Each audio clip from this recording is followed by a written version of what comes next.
You're good.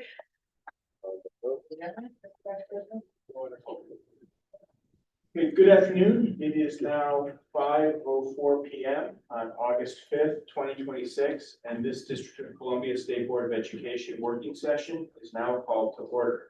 The working session is being streamed live on the State Board of Education's YouTube page for members of the public to view. The roll will now be called to determine the presence of a quorum. Executive Director Butler, please call the roll. Representative Best. Representative Chang. Present. Representative Colson. Present. Representative Henderson. Present. Representative Johnson Law. Good evening and present. Representative Thompson. Representative Williams. Present. Representative Goulet. Present. President Patterson. Present. Mr. Vice President, you have the floor. Thank you, Executive Director Butler. A quorum has been determined and the State Board will now proceed to meeting. The first item on the agenda is the leadership report. President Patterson has joined us today virtually, so I will turn this part of the conversation over to him so he can present his leadership report. President Patterson, can you hear us okay? Yes, I can. Can you hear me okay? We can. All right. Thank you. Thank you, everyone. And please excuse my absence. I am away at a convening. I sent out earlier today, maybe a few hours ago, the leadership report, which basically constitutes the two meetings that we had during the month of July, which was with the chairman and with our state superintendent. I tried to be as detailed as possible in that without getting into too much of it. I'm hoping that you guys will allow me not to go through it line by line, and that you can see the subject in the agenda that we discussed, and you can see the notes underneath it, what were some of the outcomes of the things that were on the agenda for both meetings. And I will say that they were both good meetings, where we discuss some of the things that will be coming up tonight, and basically some of the things that are actually going to be kind of like outdated tonight as we go through things.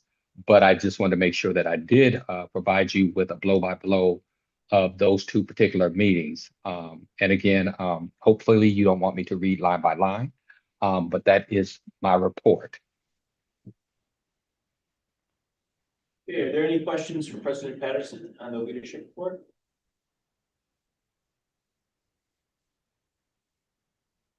Seeing none virtually or in person, we'll move on then to the next item on the agenda, which is Roman numeral 5. I'm sorry, Roman numeral 4. We have our executive director's report. I'm going to skip over you, Executive Director Butler. So please go ahead.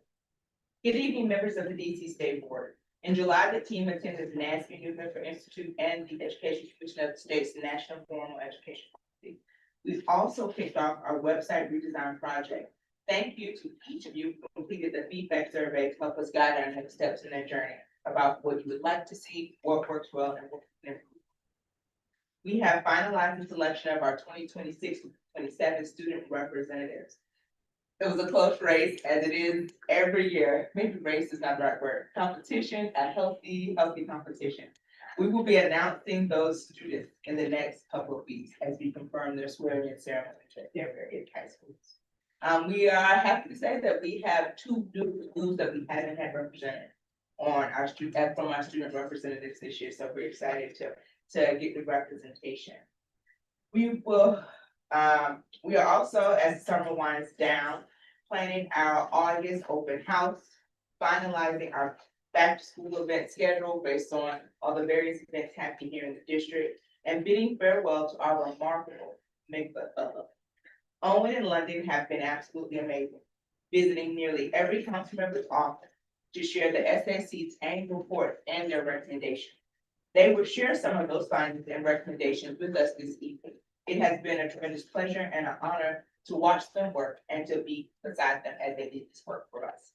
I am so excited for what they will leave behind for the state board and the next set of student representatives and student advisory. So thank you for all of your hard work. We are so proud of the work they have completed and their next step in their journey. Over the next few weeks, we are preparing to do the thing that we do every year, close out our fiscal year. All purchases will be closing and coming to an end, so if you have any less expenditure requests, please put them in promptly. But we will also prepare to begin planning for FY 27, which kicks off October 1st. So thank you all in advance for that work. Lastly, I would like to thank my team for keeping all of the ships running on time while I was out recovering this summer. I am grateful to work with such an amazing team, and I look forward to the year ahead as we have. You all have any questions? Questions, for Executive Director Butler? Yeah, thank you. This is great. Well, when the announcements are made for future student representatives, we'll just get it to know. Yeah, so the board will get an email before the public is emailed. We've never announced, it, but we're still trying to confirm. Some students were out on vacation, they were out with their families. So we have tentative, yes, but we're also trying to make sure we have alternates also, just in case, because we want to make sure that if something happens to a student, some seniors get busy, and maybe they need to step back, that we have people like that. So we're just making sure all the notifications are online, so then, send that out to board members, and then once energy returns, after they have their organization, we'll announce them closer to the start of the school year. Representative Jackson Law. Just happy to have you back, Director, and happy that you're back safe and healthy. So happy. Thank you. So I have not really a question, but I wanted to discuss the full council chambers, but I want to discuss that on item 7 if we can, just so we can Yes, sir. get to our OSSE panel, if that works. That works, Absolutely. absolutely. Any other questions from online? Others? Okay, all right, fantastic, all right. Thank you, Executive Director Butler. We will now move to item 5 on the agenda, which is the Office of State Superintendent of Education presentation on the high school graduation requirements. And before we do, I just want to thank you, Dr. Mitchell, and your entire team for your collaboration.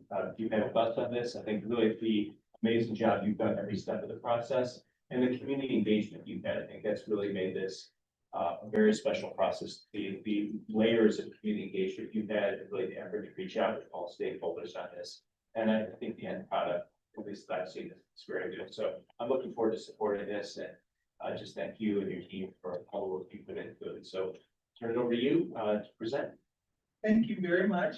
Good evening, everyone. It is a pleasure to see you. It is a pleasure to be here. We're particularly excited because we are moving toward the conclusion of work that has been top of mind for me for the last two and a half years. It has been really exciting work. The opportunity to engage so much with so many stakeholders has been absolutely wonderful. And I do believe that we have come to a really good place with the graduation requirements. We are excited to have this conversation with all of you today. Once we have this conversation, we will have to go back to the mayor one more time, because she's very interested in this project. She wants to know about the final decisions that are going to be made. And so I am very excited to be here to discuss what we have, the way that we have responded to your initial response to our recommendations. And to kick this off, Dr. Jones is going to begin. Thank you so much, Superintendent Mitchell. Next slide, please. So good evening, everyone. And it's wonderful to be here with you all again to give this update on our graduation requirement work. So during today's conversation, we are going to discuss how we got here. Then we're also going to walk through the proposed graduation requirements. And then we will discuss next steps. And then open the floor for questions. We have two main objectives for today. The first is to outline our proposed changes for graduation requirements, and then also give you all a deeper dive on the proposal. Next slide. If I might interrupt Dr. Jones for just a second. We have two additional folks with us from OSSE today. I am so pleased to introduce the new Deputy Superintendent for Academics and Schools, Mr. Glenn Starnes. And I believe many of you already know Andrew Gall, who's our Deputy Chief of Staff for Legislative Affairs and Policy.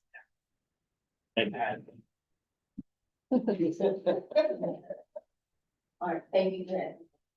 Next slide. So as you all are aware, when we embarked upon this process, 2.5 years ago, we had one North Star in mind, and that was to increase career readiness and post-secondary success for all districts. And in order to do that, we really thought about what some of the key characteristics and skills that were critical for our students. So that led us to developing the Annapolis DC graduate profile. And then we also reevaluated the status quo. And where that landed us is with one standard diploma, but with multiple levels. And then also embrace within this work graduation and post-secondary planning. And then also focus on a reassessment of our academic. Next slide. We started this work in 2023 as a part of our comprehensive Reimagine High School initiative.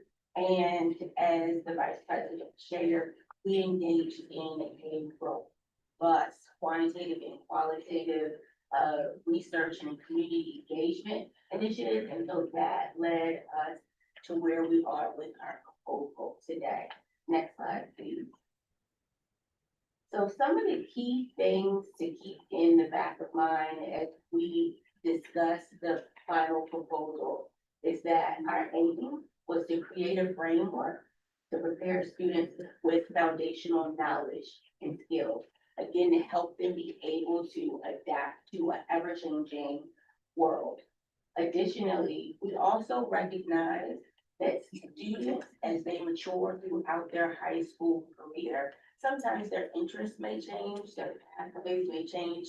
And so that led us to explore ways in which we could encompass those components. And you'll see that within the close endorsement option. And then we also made sure that we focused on academic offerings that were relevant for students' interests. Next slide, please. Next slide. So as we shared in the past, the aim is for the graduation requirement to be effective for the first 9th grade class starting in school year 27-28.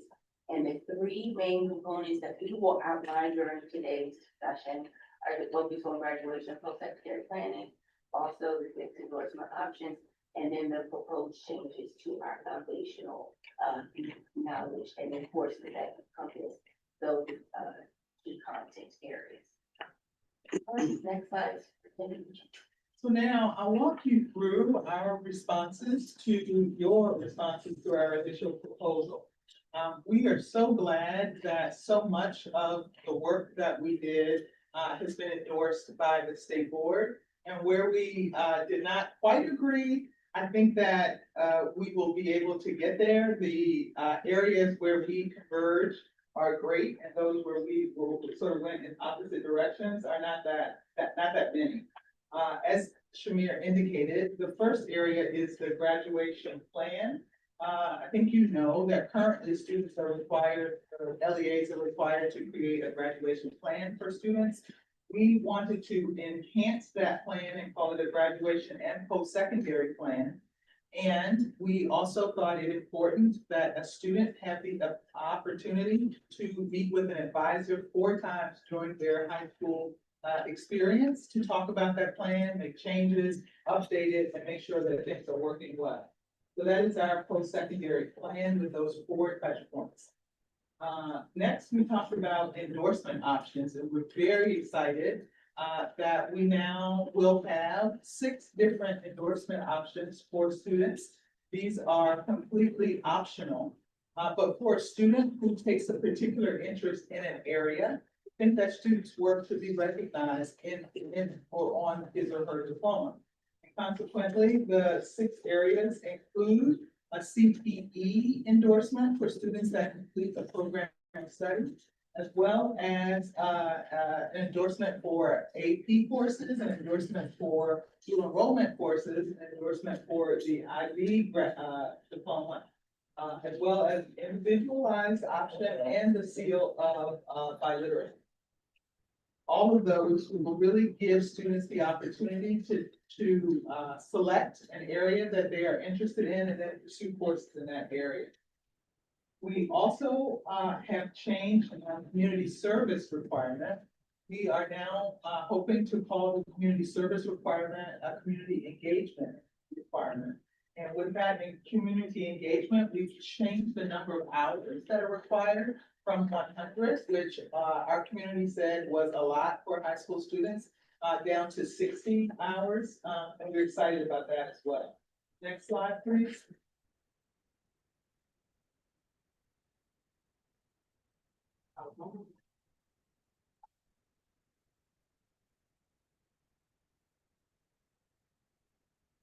The next area where we made some pretty significant changes has to do with our core content.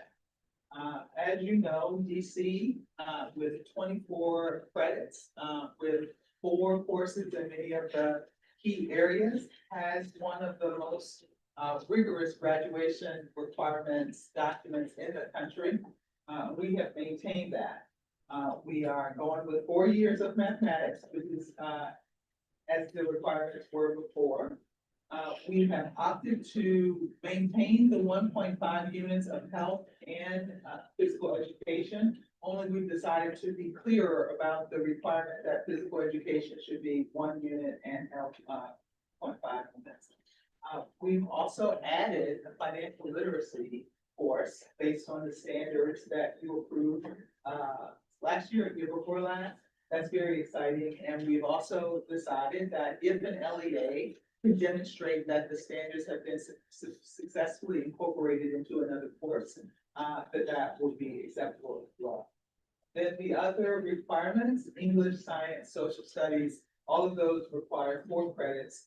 World languages, 2 credits, and art and music, 0.5 credits, and electives, 3.5 credits. Next slide, please. So the next few slides just go into a little bit more detail about the areas that I just discussed. The post-secondary plan, again, really key that we have 4 touch points and that those touch points be with a human being and not some generated way of talking to a computer. We don't want that. And this, I think you all were the ones that wanted to up the number of touch points, and I concur. I think that's important, and LEA should be able to do that. Next slide, please. The post-secondary plan, one of the things that LEAs mentioned concern about was whether or not they would have the staffing to do this. You know, counselors have very heavy loads in the schools. So we wanted to make it clear that counselors were not the only individuals in the schools that could offer the touch points for our students, that it could be CTE staff, it could be teachers, it could be administrators. These are folks that will have some degree of knowledge and can be helpful to students as they're figuring their way through high school. Next slide, please. So for the endorsement options, I think this is one of the most exciting new things that we are introducing with these graduation requirements. Our original proposal for endorsement options, you all wanted to separate the AP endorsement from the dual enrollment option. That, in my opinion, is just fine. I think that students, fortunately, in our schools have a lot of access to AP courses so that they are able to amass 3 courses. Through the work that we do with dual enrollment, I know that dual enrollment is available to students, and so there should be no problem with students amassing 3 in a given area. Next slide, please. This just looks the option. We can go on to the next slide. So in the content areas, as I've indicated,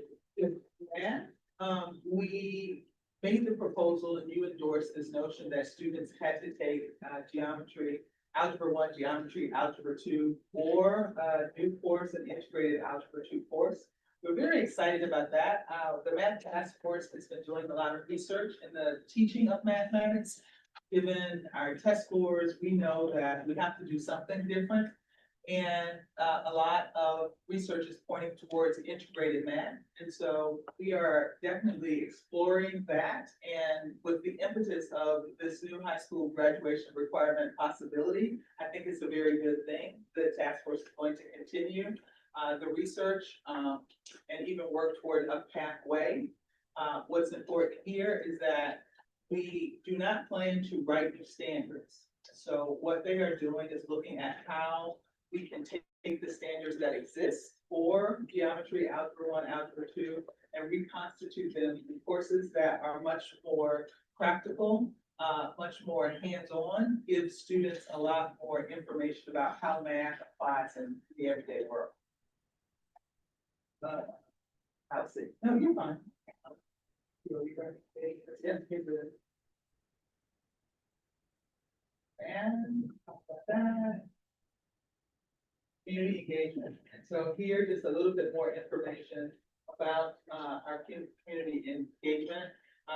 We reduced the hours, but one of the exciting things here is that we want to give students the opportunity to earn pay in some instances, because the goal of the community service, community engagement is just that, to find ways to understand the communities differently, to make positive impact within communities. And so if it is a paid situation or if a student is getting a stipend, I don't think that that should stop that student from getting hours. And so we have accepted, and I think there was a student that may have presented at a state board meeting who had a stipend. And so your work and your advocacy has paid off here.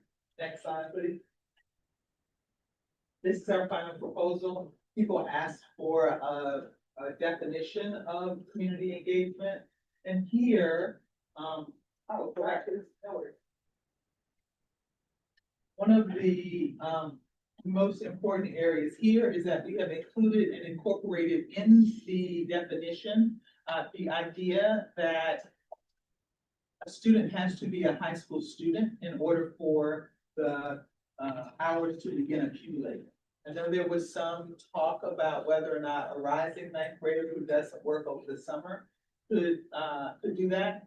And in talking with LEAs, there's just no systems in place for an LEA to approve, to store, to give credit for hours that happen before the student is even enrolled in the LEA.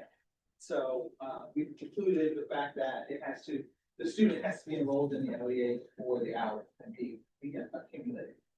Next slide, please. The practical studies diploma was quite a ride. It was me. We I accept it. stepped back. Our original intent was to take a look at the number of students that are receiving the certificate.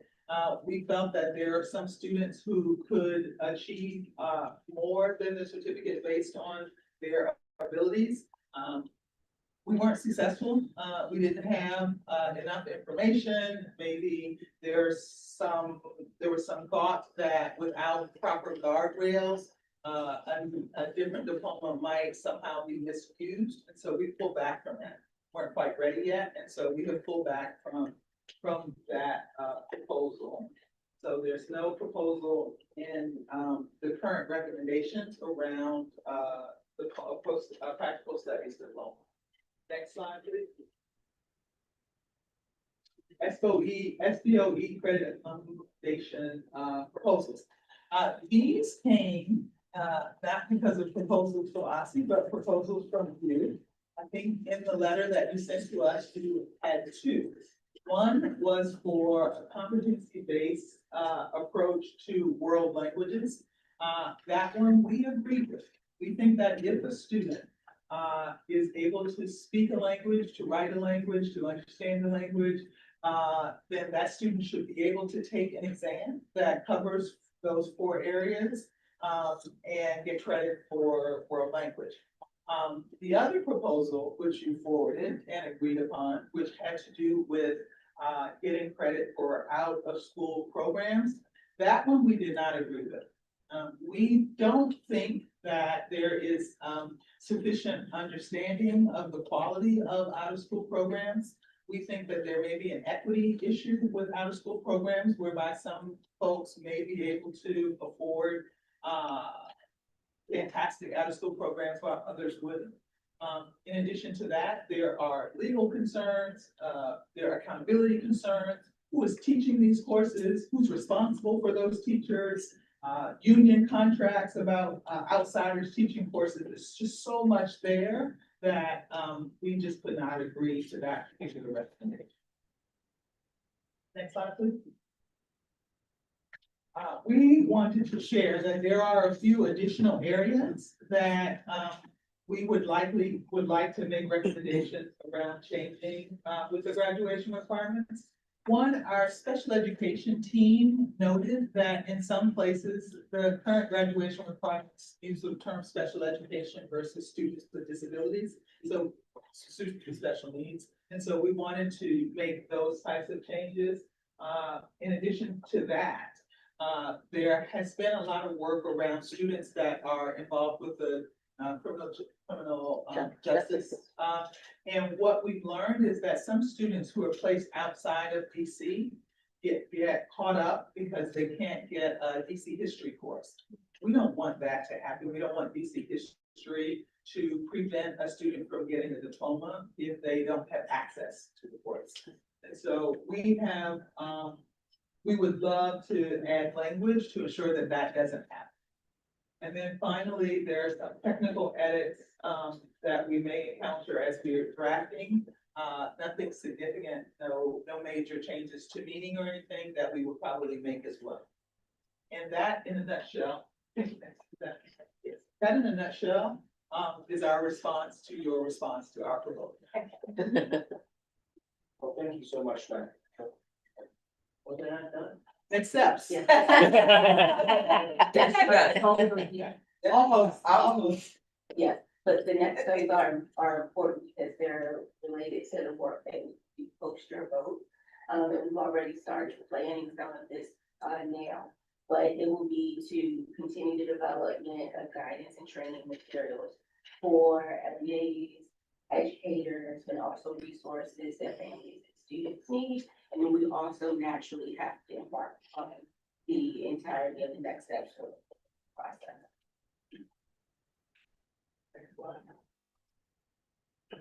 All right, thank you, Dr. Jones. We are now ready to turn the baton over to you, the state board. As we do so, please know that we have taken your feedback very seriously at every step of this journey. This should be evident in the many changes that we have made at the board's recommendation. By adopting the proposed resolution approving amendments to the district's graduation requirements, you will incentivize long-term thinking and clear post-secondary pathways by establishing the diploma endorsement options in DC for the very first time. You will add financial literacy as a graduation requirement, a highly sought change from the general public. You will better prepare students for life after high school by providing increased access to post-secondary planning. And you will expand community engagement opportunities and recognition for those with competency in world language. Those are worthy, consensus-driven changes that meet popular demand and will better prepare students for success after high school. We're pleased to answer any questions you may have. Fantastic. Well, I want to thank you all, and I also want to thank Representatives Henderson and Thompson. I think they're probably online. They did such an amazing job co-chairing our task force on this issue. So I want to give a shout out to them and thank them. And just thank you all. I guess I'll start off by just thanking you for the competency-based credit to the world languages. I'm just so excited to see that, see all about literacy. So I'm just enthusiastic about this. I do have one favor to ask though, and that would be if you can share your presentation with us, the PowerPoint, because I would love to be able to just send that out to constituents so they have. Already have a full PowerPoint. It's in your folder. Already posted online. Please look at exhibit A. Posted online Friday. Fantastic. Yeah. Maybe it's public documents there.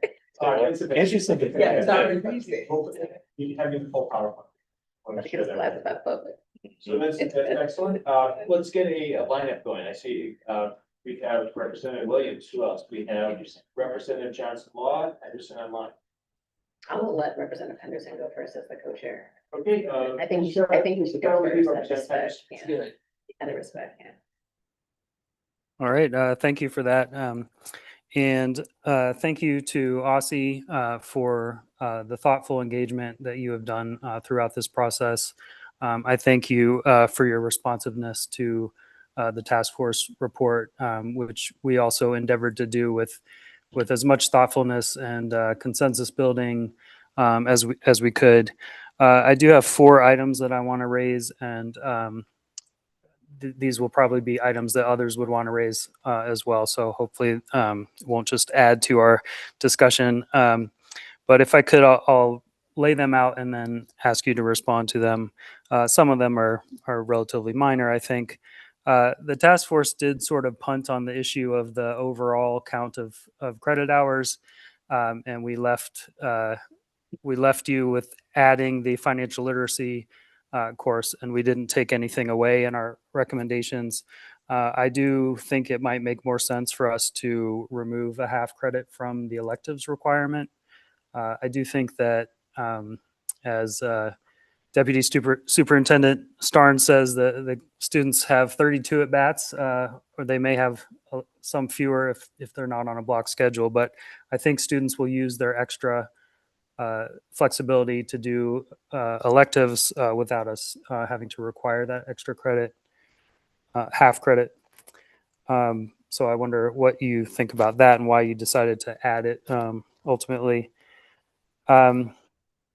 I don't quite understand with regard to the endorsements that involve GPA. We had a lot of discussion in the task force about how the GPA was weighted. And if I'm understanding correctly, it's up to the discretion of the LEAs to determine how the GPA is weighted for those endorsements. And I'm wondering why that shouldn't be a standard requirement across the board, either weighted or unweighted.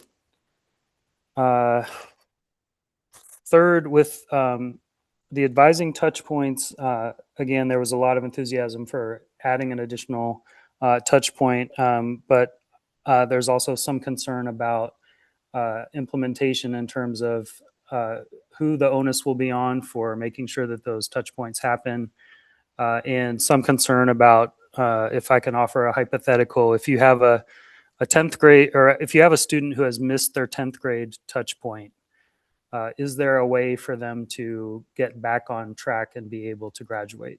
So we want to avoid a situation where a student doesn't have a pathway back and then loses their incentive to continue if they're going to be blocked from graduation ultimately. So a concern about that. And finally, I'm still struggling a bit to understand the competency-based language. I may be misunderstanding, but we have had some concern raised by Sally Schwartz, who, as you all know, has been a champion of this for many, many years. I'm not sure if I'm following. If the way I read it, if a student can do a competency-based test for credit towards the seal of biliteracy, and if they get the seal of biliteracy, they can use that competency-based credit for their 2 required world language credits.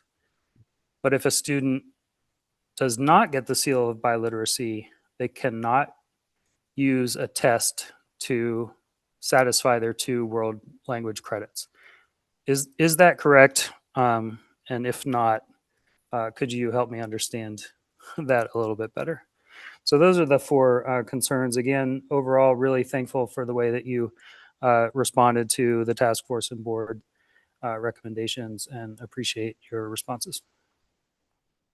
Sure, thank you so very much for all of those questions. I'll go through, but team, feel free to jump in if I miss anything. So your first question was around the half credit, maybe reducing that for the electives. I don't have a problem with that. I don't see a problem with that. I certainly will take it back to the team, and if there is no problem with that, I think it's a good idea to reduce the number of credit hours if we can. So that is something we are happy to take under consideration. In terms of the weighted GPA for the endorsements, one of the things that we have had at top of mind is burdening the LEAs. And so rather than require LEAs that maybe do not wait to weight a GPA, we thought that it would just be best, since the endorsement is coming from the LEA, it's a recognition of courses taken at the LEA, that the LEA should have that choice to determine whether or not to weigh the GPA or not. So that was totally wanting to be supportive of LEAs and not unnecessarily burden them. In terms of the advising touch points and who will be responsible, in the scenario that you painted, I believe that a 10th grader who misses the opportunity to speak with someone at the school could happen over the summer. Nobody wants to hold up a diploma or stop a child from moving forward because of a missed opportunity to talk to somebody about their post-secondary plan. In terms of overall of how we plan to ensure that these things are happening, that's a larger discussion. Dr. Jones mentioned that we would go through the rulemaking process. We expect LEAs to follow all of the regulations and laws of the District of Columbia. We give out grants based on the understanding that they are following all of the laws of the District of Columbia. So that, we have some mechanisms. We could ask for assurances. We could include some of these items in the monitoring that we do. We have a few ideas around ways to spot check and ensure that LEAs are adhering to the graduation requirements. And then finally, in terms of the world language competency-based credit, you don't quite have it correct. The seal of biliteracy is a seal that says that a student is absolutely competent in 2 languages, English and another language. And so in order to earn that seal, there are requirements in English for GPA, for test score levels, things of that nature, as well as proving that they are competent in a different world language. So that is almost a separate way to get recognition on your diploma for having mastered 2 languages. Our approval of this notion that a student could take an exam or an assessment and receive credit is separate, because this only involves 1 world language. And the student can get credit for the graduation requirements, and that is independent of how they do with English. So it's just about the foreign language. It is a test, and a student can take that test and move on. Now I'm going to ask my team, did I leave anything out? Anything you want to add? Well, I just want to also acknowledge that in chat, we have Representative Shane posted it there about agreeing with Representative Henderson about that. I guess, also add my sentiments to taking out that extra half credit would be something I would support as well. So I do as well. they want to. So we'll head next to our other co-chair of the task force, Representative Thompson. If you would like to have questions at this point, we want to start with the task force co-chairs first. Sure. I mean, thank you. I do want to, I think, clarify something that Representative Henderson asked a question about, which I don't think, which I think was addressed, but as I hear you talk about not wanting to burden the LEAs with the weighted GPA requirement, I think the task force sentiment was that it should be consistent, and that in order to meet the criteria for an endorsement, that the GPA should not be weighted across the board. We weren't, so in your indication brought up of like an LEA that does not provide weight, this would not affect them. That way, a 2.0 here is a 2.0 there, or a 3.0 here is a 3.0 there, as opposed to some offerings where you know, a kid, whatever, 2.0, been upgraded, but they happen to attend LEA that offers a robust selection of AP courses. And now they're able to qualify where another student is not. So I just wanted to clarify that. Yeah, I appreciate that, but I would then worry about the LEAs that do weighted. So if they do a weighted GPA, then they would have to like not wait. So it just seems to me that the GPA is a representation of how well a kid does in schools, in a school. And given the courses that are available to the student at that school. So the comparison is to other students in the school. And so if the school is using a weighted GPA or an unweighted GPA, it is sufficient, in my opinion, within the school setting. Maybe, I mean, I don't, I think my intent was more so to provide clarification on what the task force was looking to do. Okay. And why it was important, like, I think one of the reasons we had that, very, robust recommendation around the math, was to get at the fact that there are different offerings at different schools. And we wanted to the best of our ability, make sure there is some, consistency in the foundation, of what students have access to. So I am hearing and willing to take those things into consideration, but I also just wanted to give voice to the rationale for the recommendation and what we kind of had hoped. Thank you for that. And while you talk about rationale, can you share the rationale for the split between AP and dual enrollment? I'm just curious. Yeah, I think we just wanted to be clear instead of one advanced studies overall. So like, some schools offer AP, some schools, I mean, everybody has access to dual enrollment. And so we thought it would be best that AP, IB already has its own component, and then dual enrollment would be separated out. Thank you. So next we have Representative Williams, followed by Representative Johnson. Yeah, thank you all for the collaboration. I'm also in agreement with reducing the extra half credit, just to, make sure to say that. Yeah, a couple, I think I have three main areas of just clarification and then one in the kind of flag, I think, as we move forward with implementation. So, in terms of the flag is easiest, I think, with regards to broadening the scope to allow for an integrated math as well as algebra 2.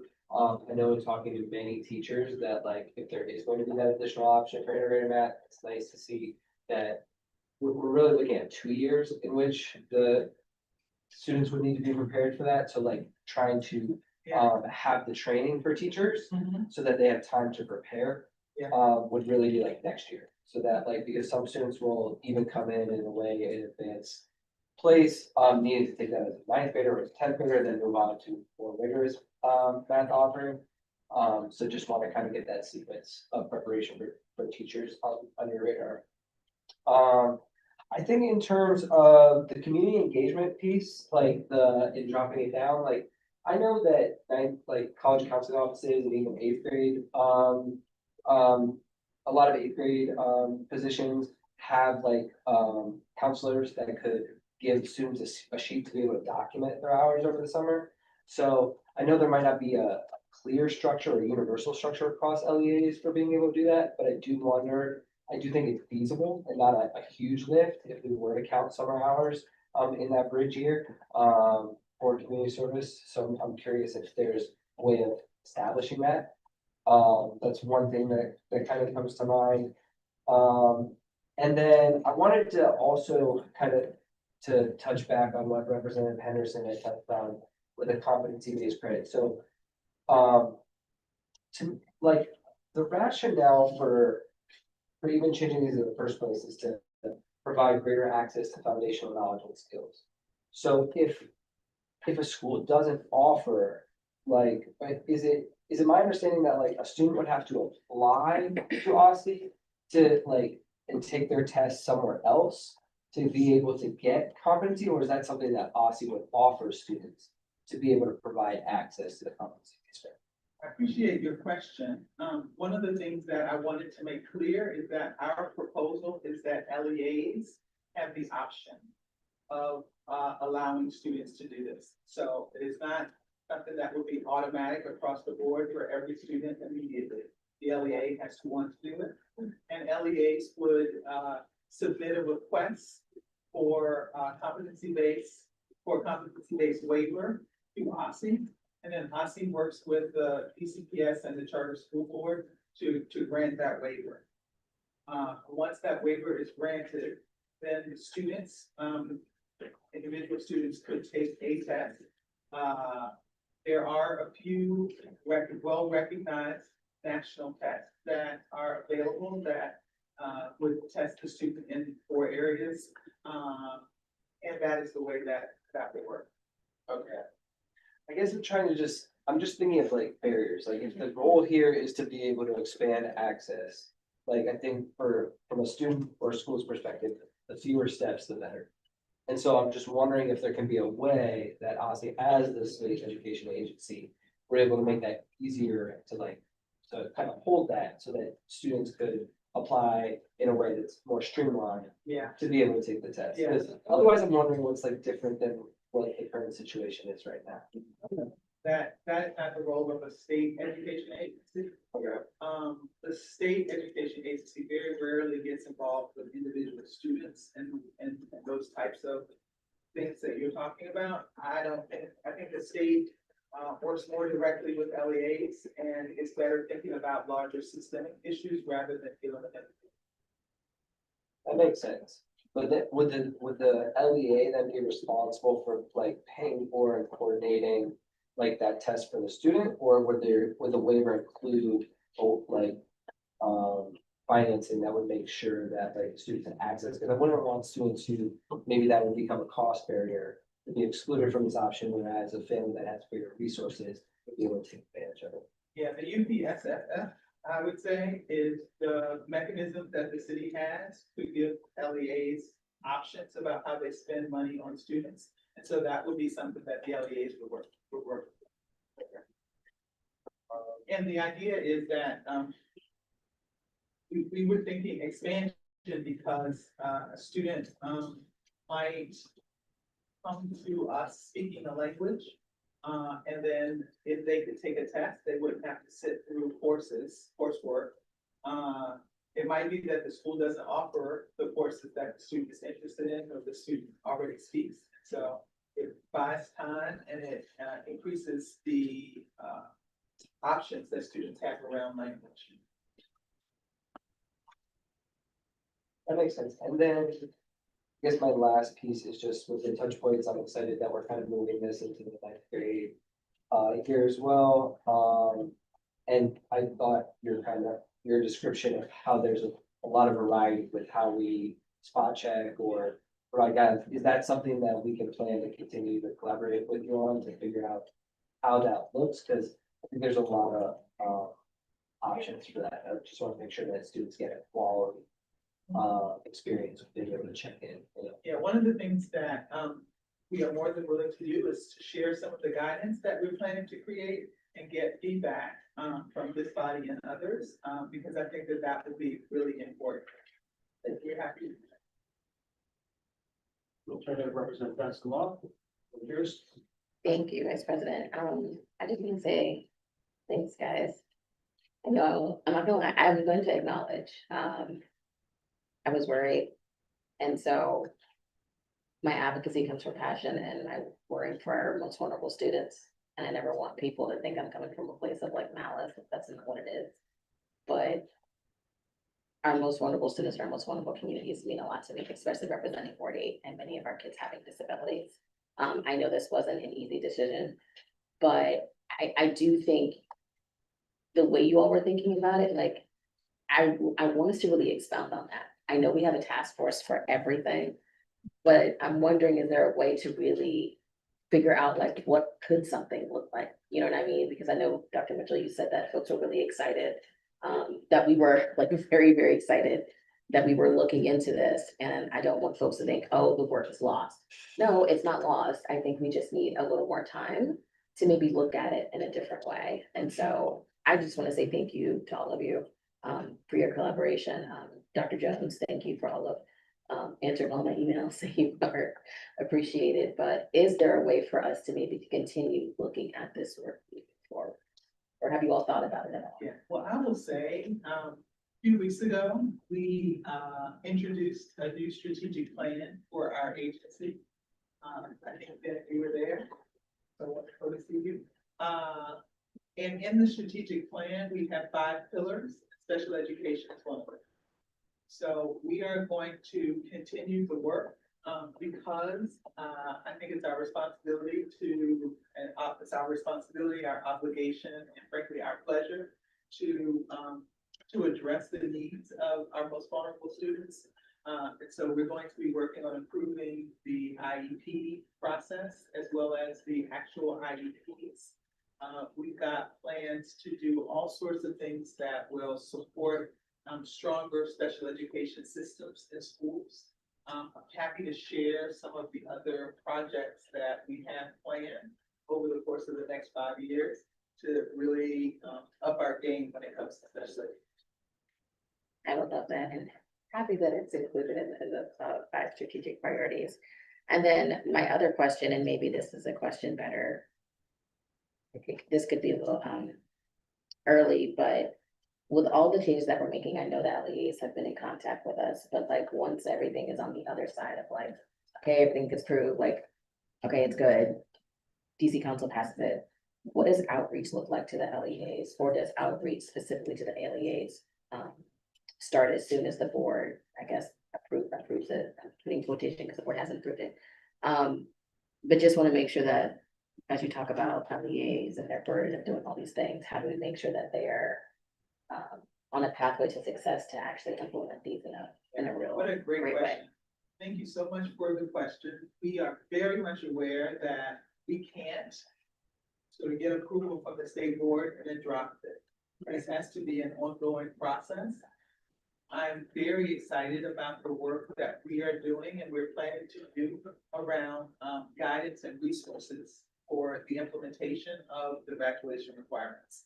We've got, we are working on guidance for everything from the new community engagement requirement to the endorsements. We've got teams that are excited and working on guidance, not only for LEAs, but as Dr. Jones mentioned, for teachers and for families.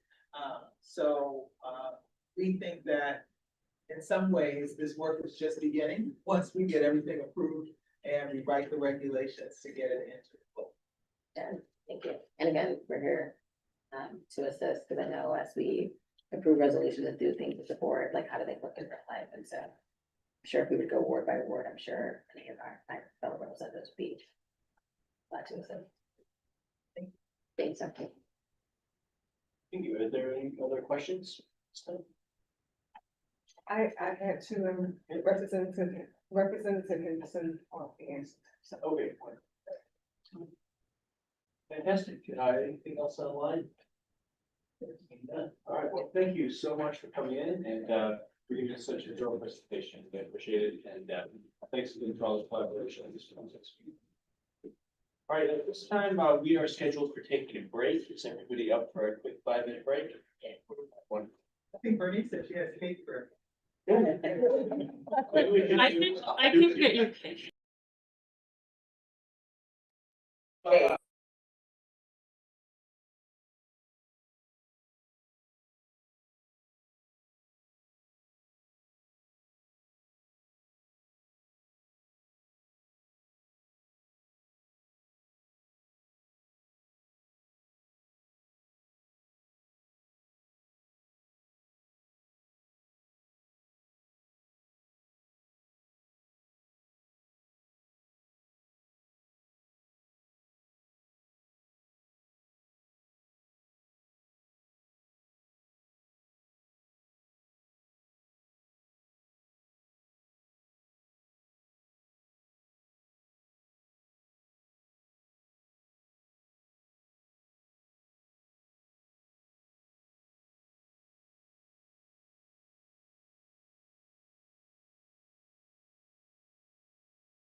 Give me a thumbs up. All right, we are officially back in session from our recess. So we'll move to Roman numeral 7 on the agenda at this time. I'd like to start off this discussion, this the public meeting panel topic discussion. With a bit of news of a delay, I referenced this with Executive Director Butler. The renovations for the new council chamber that we've had funded and that we were making, I think, sizable progress on at the last meeting, we're very optimistic we could have that ready for our August public meeting. I think there's been some delays with EGS and the contracting there, and it looks like it's very, I would say, very, very unlikely that that will be ready in time. Executive Director Cole, do you want to add anything else to that timeline? I mean, that's. So we've reached back out again. So we will say this, that we have signed an MOU in July, saying that we will give them the money to do this work. They have funding attributes that the council gave us the money and so forth. Director Hunter has already signed said MOU in July. As of today, there's still no body assigned to do the work. There's a hold up in contract and procurement. I'm in an email chain. I got an email this morning from Michelle Lockins over at DGS, and she said she will be following up with DGS. Because technically, we signed the MOU, we got y'all the money. It's not our job anymore. We did that specifically, and one of the things in the MOU is that henceforth, if anything breaks down, they will be taken care of. That it becomes their responsibility, because I also need to have that in writing. And so now that that's happened, Michelle says she's checking back with their procurement people. I think the biggest concern is that the person who originally gave DGS the quote for the 38,000 was a CBE.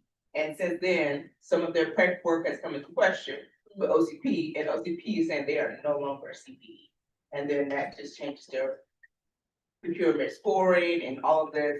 And so there are some delays. There aren't necessarily DGS's fault, but if the vendor doesn't no longer meet the requirements, that then just puts into place, can they do a sole source? Because technically that vendor is also the vendor that put in the old equipment that knows all the stuff and the system. And so they're trying to figure out how to get all that done, because if you go back out to another contractor, you may get a higher bid than what we have planning paid for. So with that bit of bad news, what we were planning to do was have our screen time and technology panel in August, and then have the panel Representative Johnson Law talked about, which was strategies for virtual learning if there was a snow event or other such things in September. Now, what I would propose we do, and I'll put this out there for discussion, is to move each panel 1 month. I think with the need to not reinvent the wheel, we want to hear from other jurisdictions on this who have already looked at these issues, who have expertise on it. I know with Representative Johnson Law, the goal of your panel was to make sure before the snow season, we had something in place that, we could get virtual learning in place. I think we'll still meet that goal if we have that in October. And I know there's like an urgent need to discuss the technology issue as well, and that's now going on at the council. So one thing I would suggest would be just shifting each 1 month and then not having a expert panel for the month of August. So I put that out there, but we'll open the floor for any other ideas or discussion.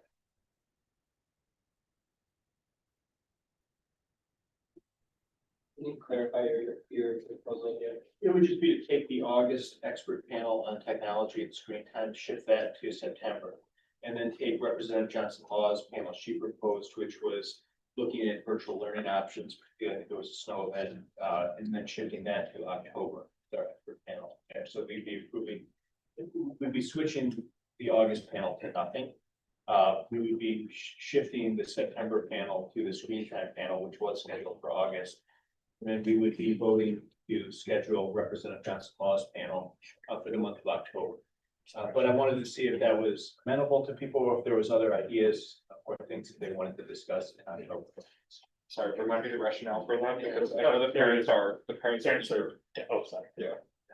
I mean, the rationale was we wanted to hear from experts from other jurisdictions virtually. The goal was to have an expert panel where we could reach out to other jurisdictions, hear what they're doing on screen time. We could keep it restricted to local experts, but then I think some of the way this is talked about, how other jurisdictions had already tackled this So I think we lose a real advantage to be able to hear from people across the country, which is the hybrid technology that we're hoping for, which is not gonna be ready now. I mean, we could, proceed with the panel, have local experts, and then come back in September and try to do it, part two of it with regional experts or national experts. That would be the preference of the board, and then kind of split it up. I don't have a dog in the fight one way or the other, but I think we need to be realistic. We're not gonna have the hybrid technology in 2 weeks. So that's not gonna be there. I think that does detract from what our goal was of the panel. I will say many of the experts that we have reached out to are not based in DC, whether they're from other jurisdictions or just have expertise in the field of child development. And I will add to that in the sense that when we're gonna talk about this in the new business, fall hearings, that we already have the list of fall hearings from council for education, and this is one of the issues. But that hearing won't happen before October. Do we know the date of that hearing, just so we can? No, but they would come back in session in August, and then they're closing out fiscal year, and then they'll start October, November, December, all the active achievement hearings, and that is on the list. And they'll be able to provide us with schedule as we get closer down into August and September. But I do think if we did move it in September, we would still be ahead of whatever hearing the council did on this. So the board wants us to do a resolution that can still be ahead of and be able to provide testimony at that hearing. Kelly, do we have any, of the local representatives, to be sensitive, I think the concern you raised, Representative Chang, did we have on the expert panel anyone from OSSI that was to be speaking at all, or DCPS, talk about the work they're doing on AI and examining technology at all? We did reach out to DCPS. We also have reached out to a charter leader. However, the panel, we have not talked about AI or the other issues. The panel is very focused on age appropriate screen time. I mean, one thing we could do is do a two-part expert panel where we hear from local experts in August, have the representatives from our charter sector. And we don't need to fill all 4 seats up there at the table, so have a representative from the charter sector and then a representative from public school sector. Hear what they have to say on screen time, and then build on that with hearing from other jurisdictions in September. That would be preference. And I think this is also. Is there a reason, that it can't just be a separate virtual roundtable and not a public meeting? I like that.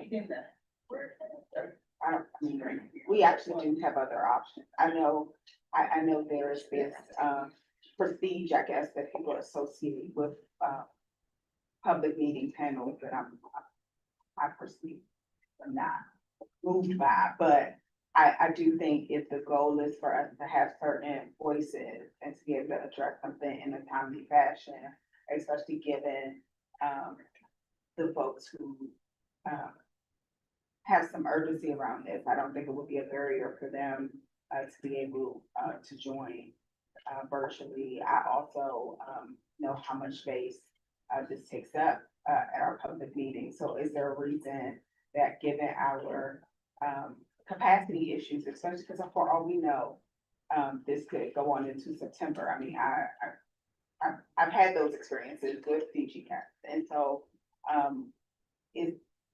why not look at the capabilities we do have outside of public meetings? I mean, it would still be a public meeting, but I mean, our standing public meeting.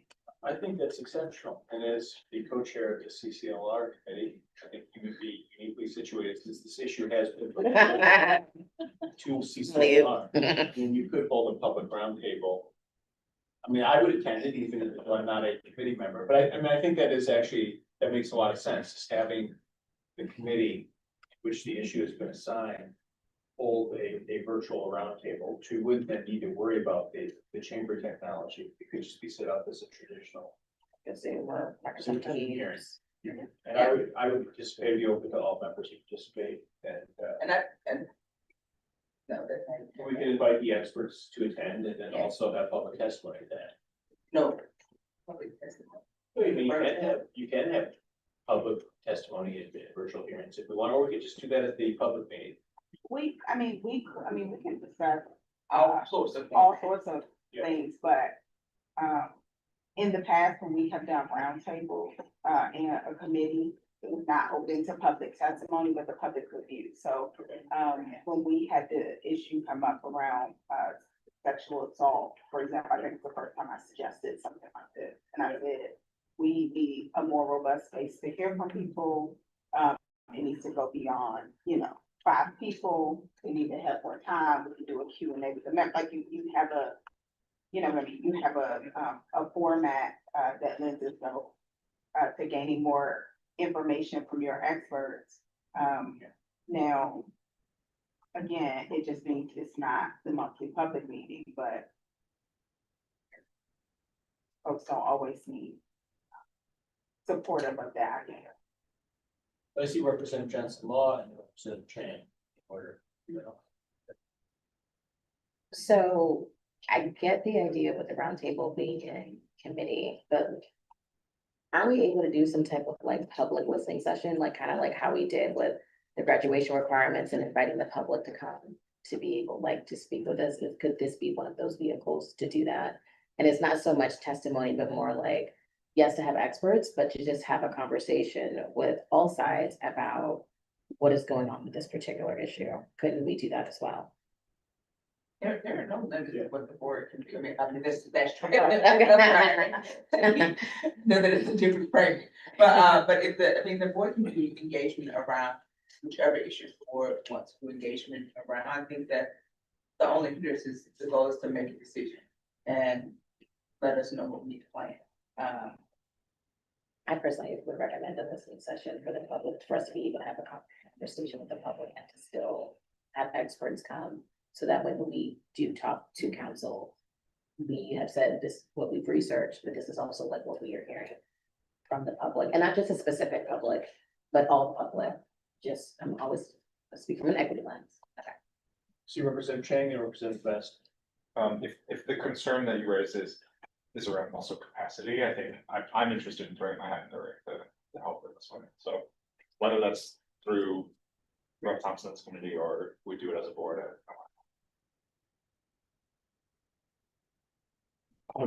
I like the idea. My only pushback is if our major concern is getting the experts to come in and speak. I mean, I think we've heard a lot from a lot of people who are local. And if our goal is to get the experts to hear some of the other side, then I think that the roundtable would probably be the best format, so we could have the virtual people attend virtually to share out for us. You did host the last roundtable that the board had. I did, Yes, yeah, on AI. on AI. And it's a successful approach, so. Oh, sorry, I didn't finish. As in, I guess my only thing is, because thinking about that is, hopefully we would have more participation from board. Because I don't think the board participated heavily in that last roundtable.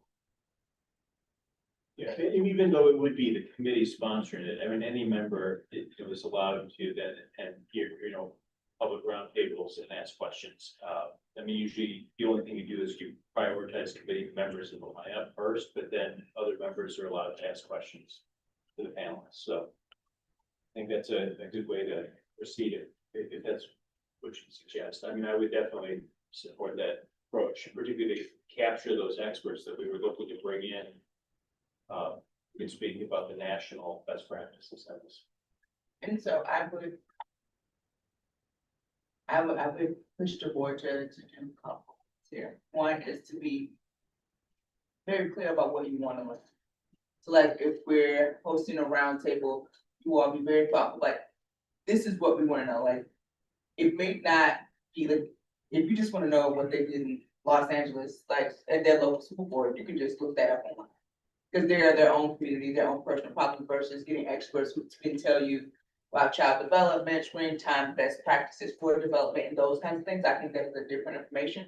But having the board be clear about what questions you want to have answered and what's important to you to get, to help you make the best decision, whatever that looks like. But then I also think that it is important that, from what Representative Johnson Law was saying, that I think we've heard from a particular group parent.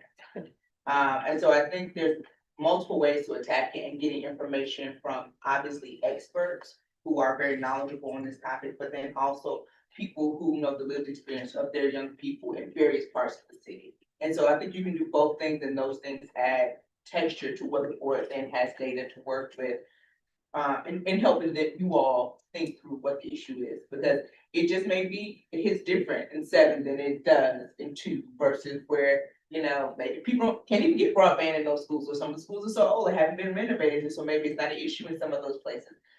It could be any, I'm really just jumping off my down here, but then it could just be different based on different things.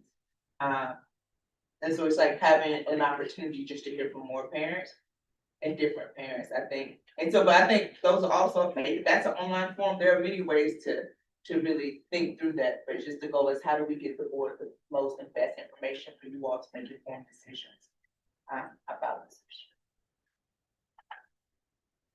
Representative Thompson, what do you think the timeline would be if the committee was looking to do a roundtable on this? It's tonight. No, I'm getting a call. Again, I was essentially providing a solution specifically to the capacity hybrid issue. I do very much agree that we would need to make some decisions about what we want to learn. And so I'm just saying, as far as the timeline of hearing from the experts, that can be done in a roundtable format.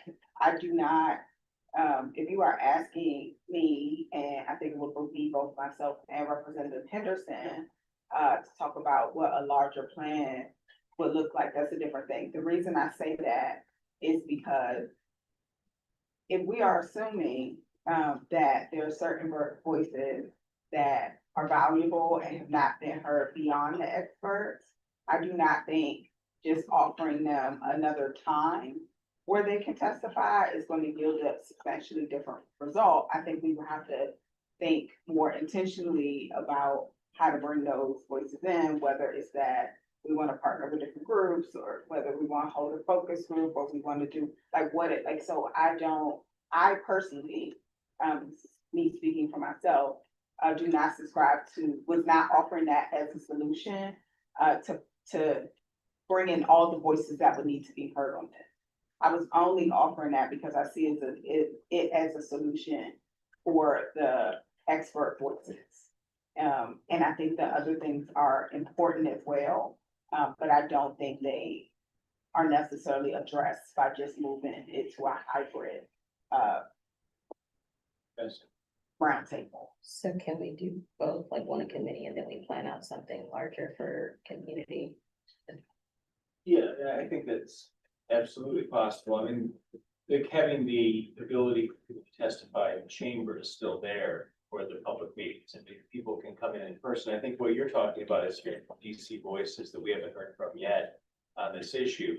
That doesn't necessarily need to be virtual. I mean, the reason we were going to virtual for the roundtable was so we could specifically hear, I think, from the national experts, and then we could take on that next challenge that you're talking about, since council is also doing hearings and partner on those efforts. So, I mean, for me, I'm just looking at this very narrowly, trying to figure out what we should be doing for our August public meeting expert panel, and then for September.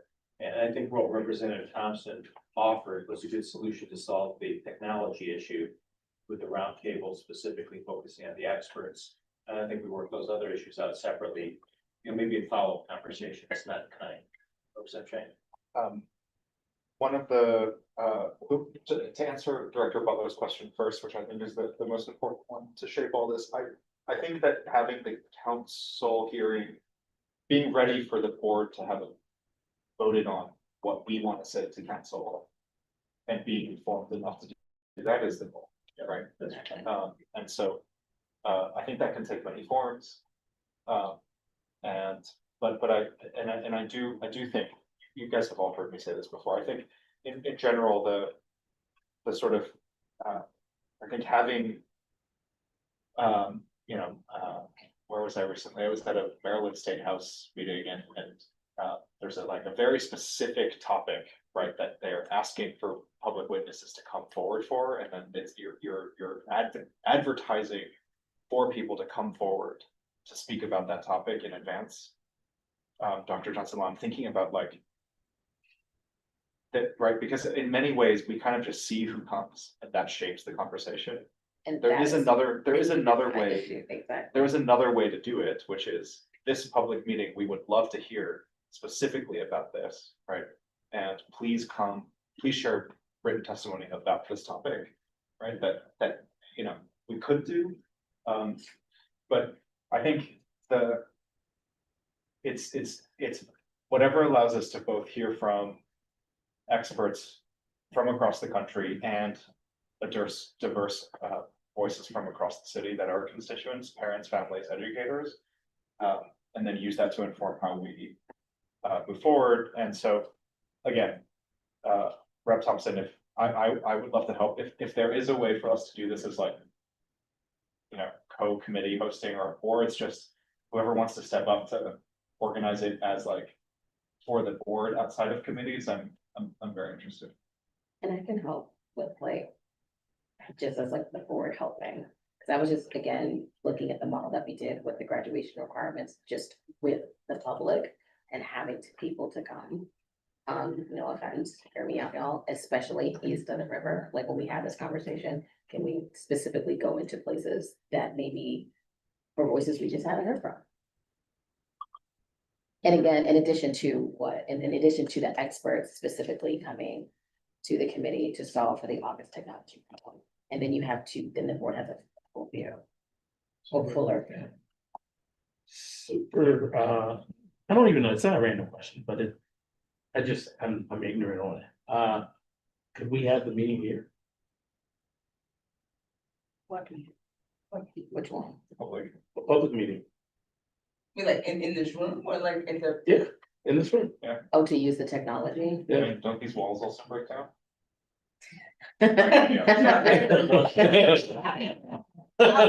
Sorry, I'm very optimistic.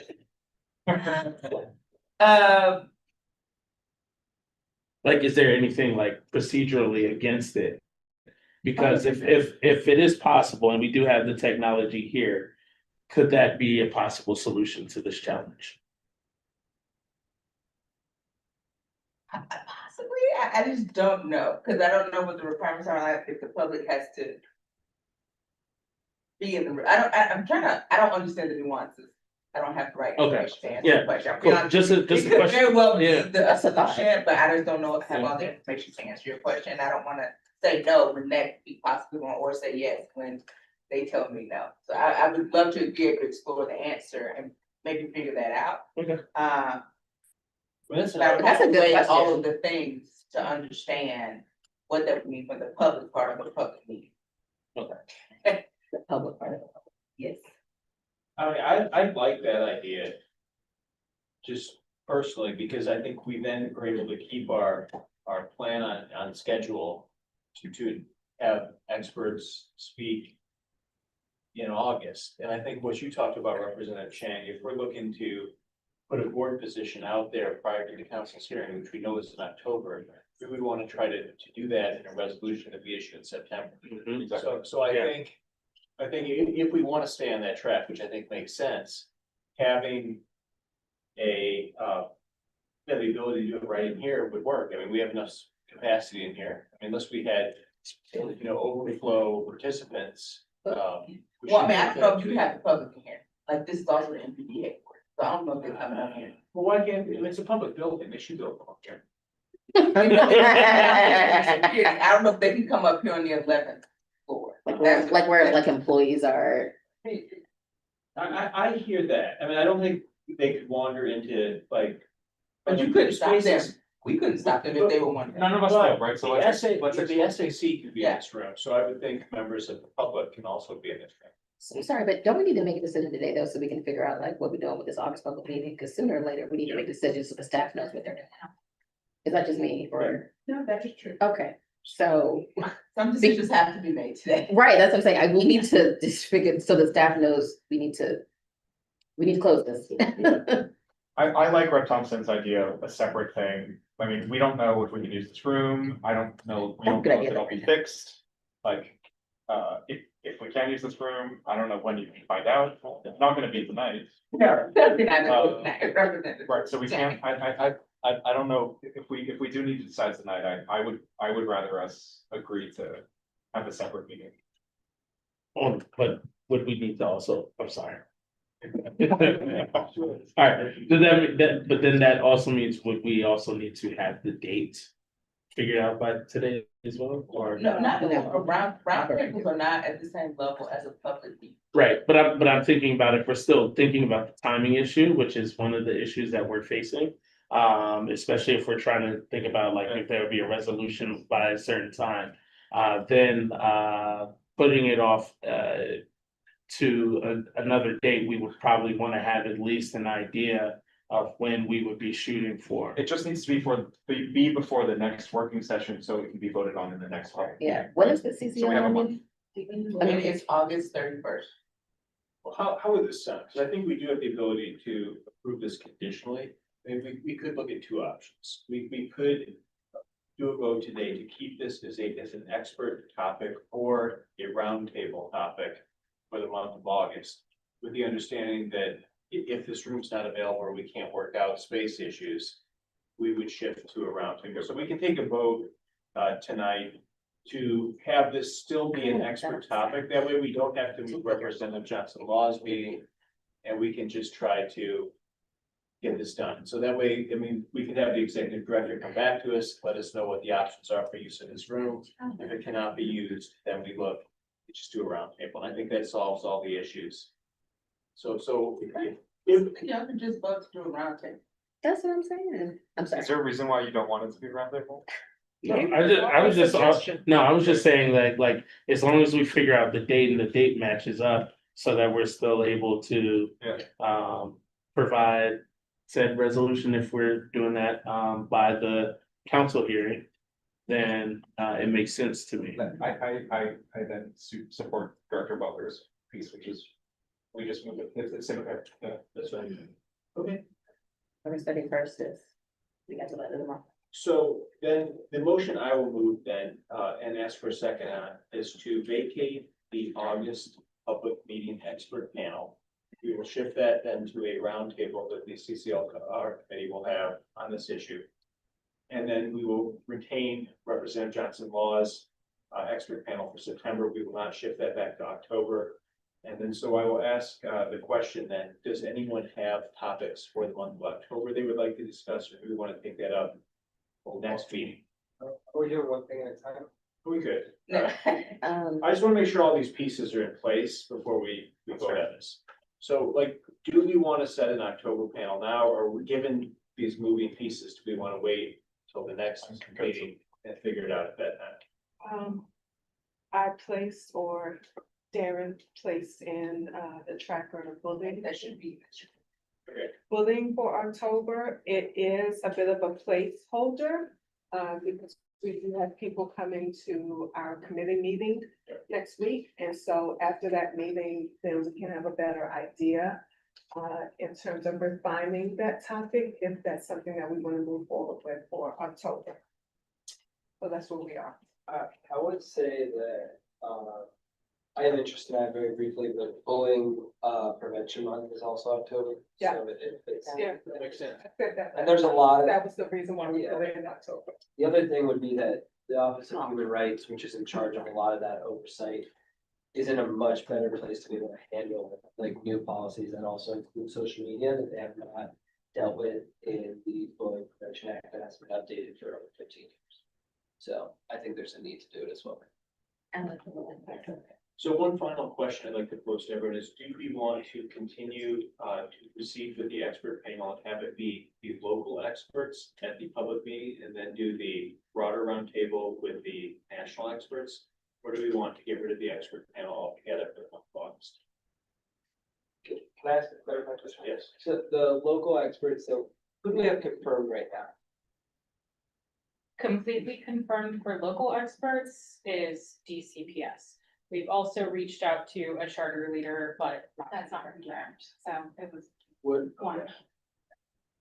And so, and I would tell you, like, even the committee can just. You can get there, because that's me, and I spoke to Abe about this, about, well, because he specifically, he's like, so what do they wanna know? He's like, what we can tell them is, one, where we are, what we're doing, and the things that we are changing.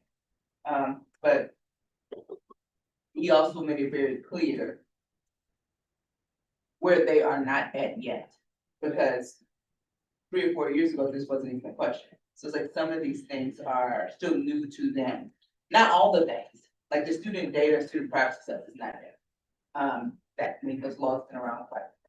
But there are other things around this that are new to them. So they do have policies in place, they do have things that they have updated in the way in which they've been looking at screen time and students. And they can tell you the things they currently right now have in place for elementary, middle, and high school.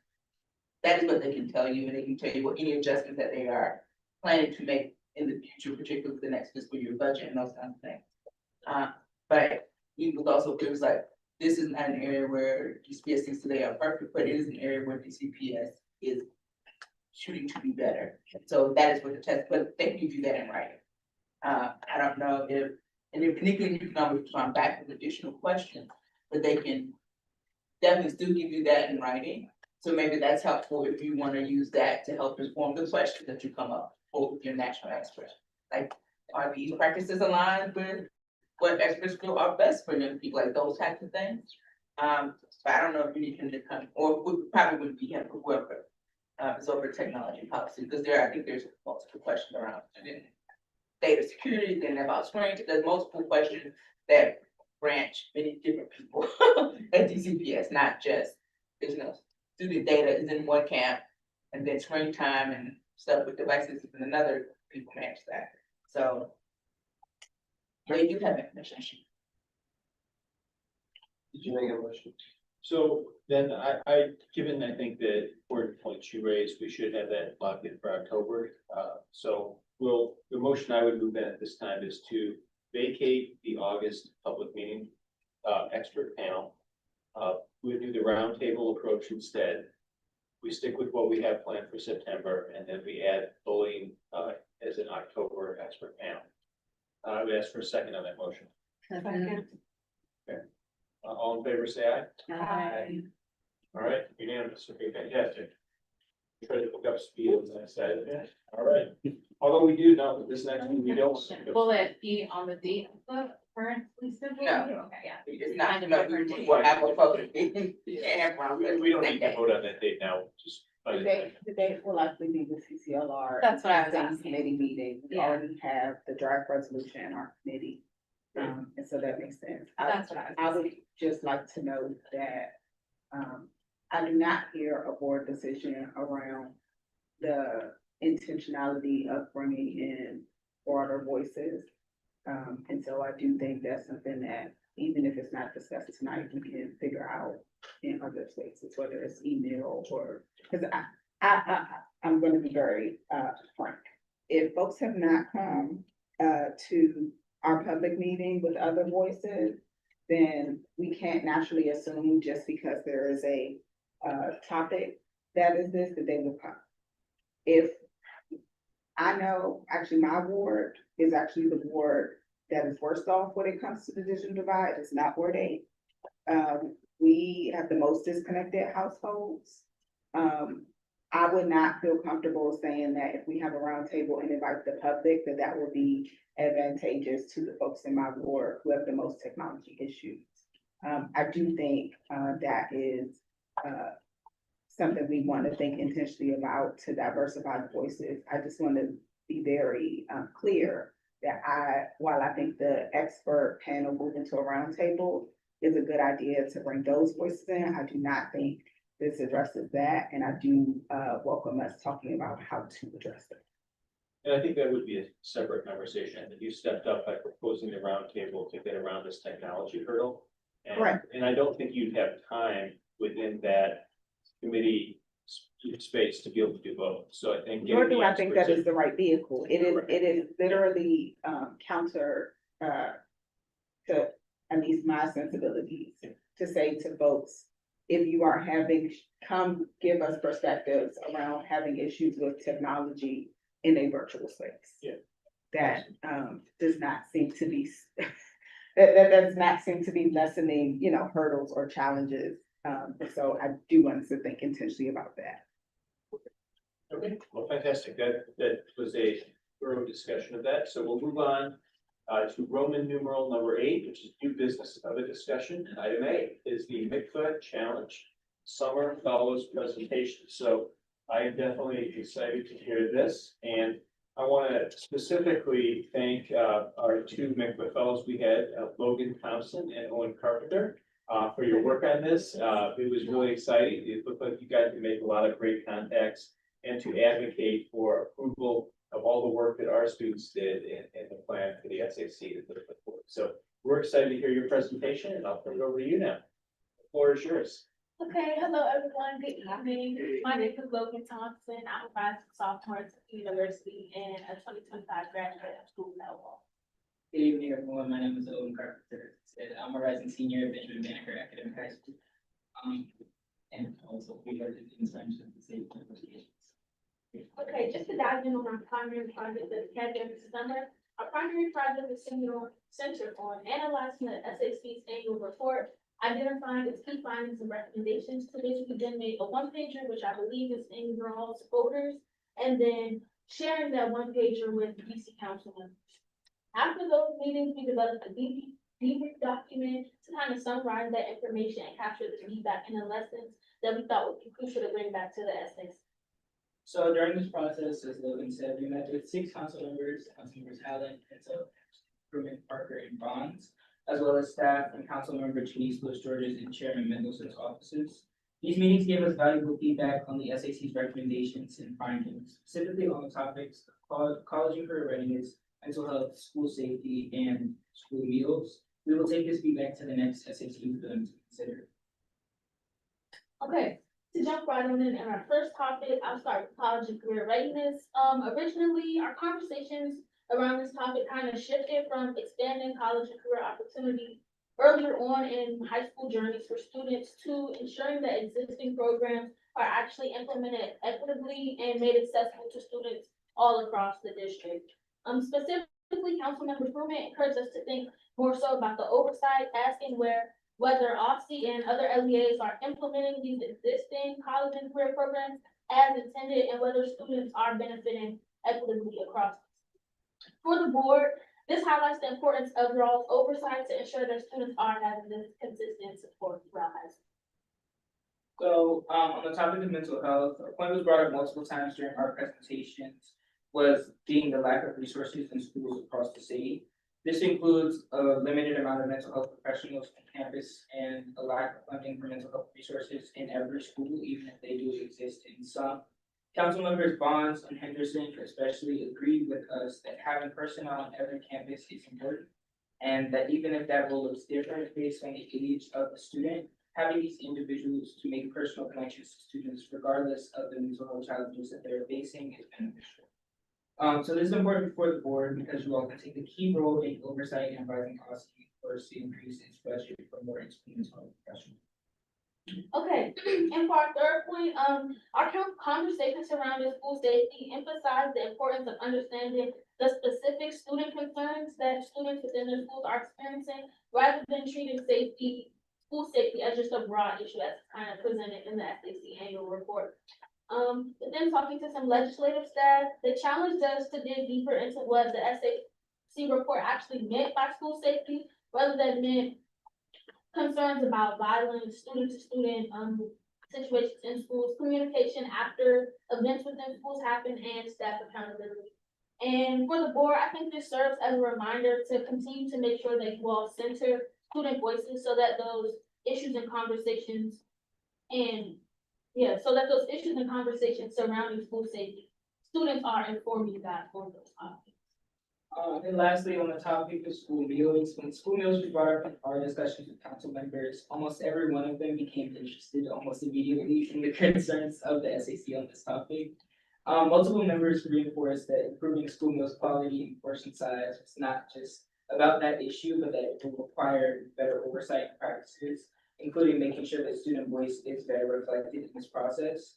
Councilmember Parker, for example, cited the Food Policy Council Procurement and Amendment Act 2025 and explained how better procurement practices can improve overall meal quality. He also agreed with us that pushing for better food practices in schools, including student voice, is an invaluable part of this process. This is important for future board implementation because you all can encourage the student advisory committee and student representatives to consider doing further research on school meals to make sure that student voices are adequately represented. And yes, that's all we have for you all today. We just wanted to thank you for taking this time for us to, converse with you all. And we appreciate the board's continued commitment to amplifying student voice. We would also like to take this time really quickly to say thank you to the SBOE policy team for their continued support and guidance in the last 6 weeks of our internship. It's been a pleasure to work with you all, and we appreciate the time we have had with you working to bring student voice to decision making. So thank you. And I would just like to go to record and say two things. One, thank you to the council members, like who showed up during recess to meet with our students, because, they're in recess. And so that was just very, very kind, and they were very attentive. But then also just thank you to Darren for taking an idea that I had last year. It's a wonderful thing when you can plant a seed and then watch it come to fruition and trust amazing team members to pull it off. And so just thank you, Darren, for having everyday guidance of our fellows and making sure that we're track. And Andrew helped schedule all of the meetings and reached out to all the council office.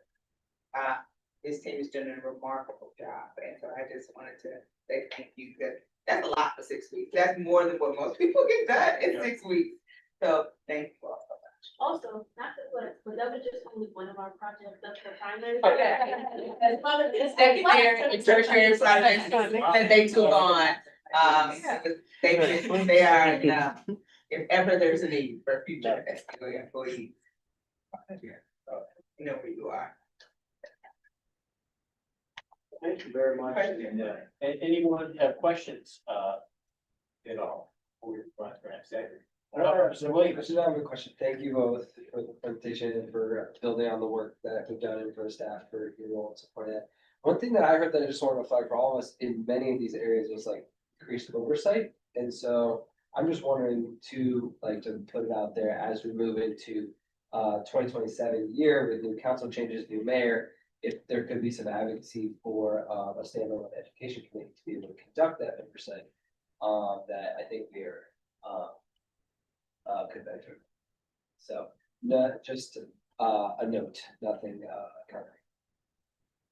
Thank you both. Appreciate it. And now we'll move on. I actually, before I move on, I made Executive Director Butler reminded me of this. We have to see if there's anybody wants to add additional new businesses. So that was the one thing I neglected to do, was to say, if anybody wants to go beyond J on this list, they have the opportunity to do so right now. So is there any items that we've left off of new business that we'd like to discuss? Okay, wonderful. Okay, that's good. Wonderful. So we have what we have. Enjoy the being back there. So I'll try to then pick up speed here. We'll go to item B. This one should be an easy one. This is on here as an FYI. We already voted to put this on the agenda for the August public meeting. We did this back at our July working session. This is a SR that was sponsored by Representative Johnson Law. It's SR 26-11, supporting student access to identification, real IDs in the District of Columbia. And this is just a reminder to everyone that this will be voted on at the upcoming public meeting. So I'll open the floor again to see if there's any questions or comments on this. It's more of a reminder. Representative Johnson Law. Just saying thank you to the board, just for taking this up. I know we've been talking about a lot with IDs and with Eric's ID law and all the things that are happening to our young people with different law enforcement and things. And so just want to make sure our babies have like another layer of protection, but also to make sure that they're be able to access opportunities that are requiring them to have student identification. So just want to say thanks to the board. Thanks. Okay. So we'll move on then to the next item on the list. I'm going to pass out something that I printed out here. Sorry.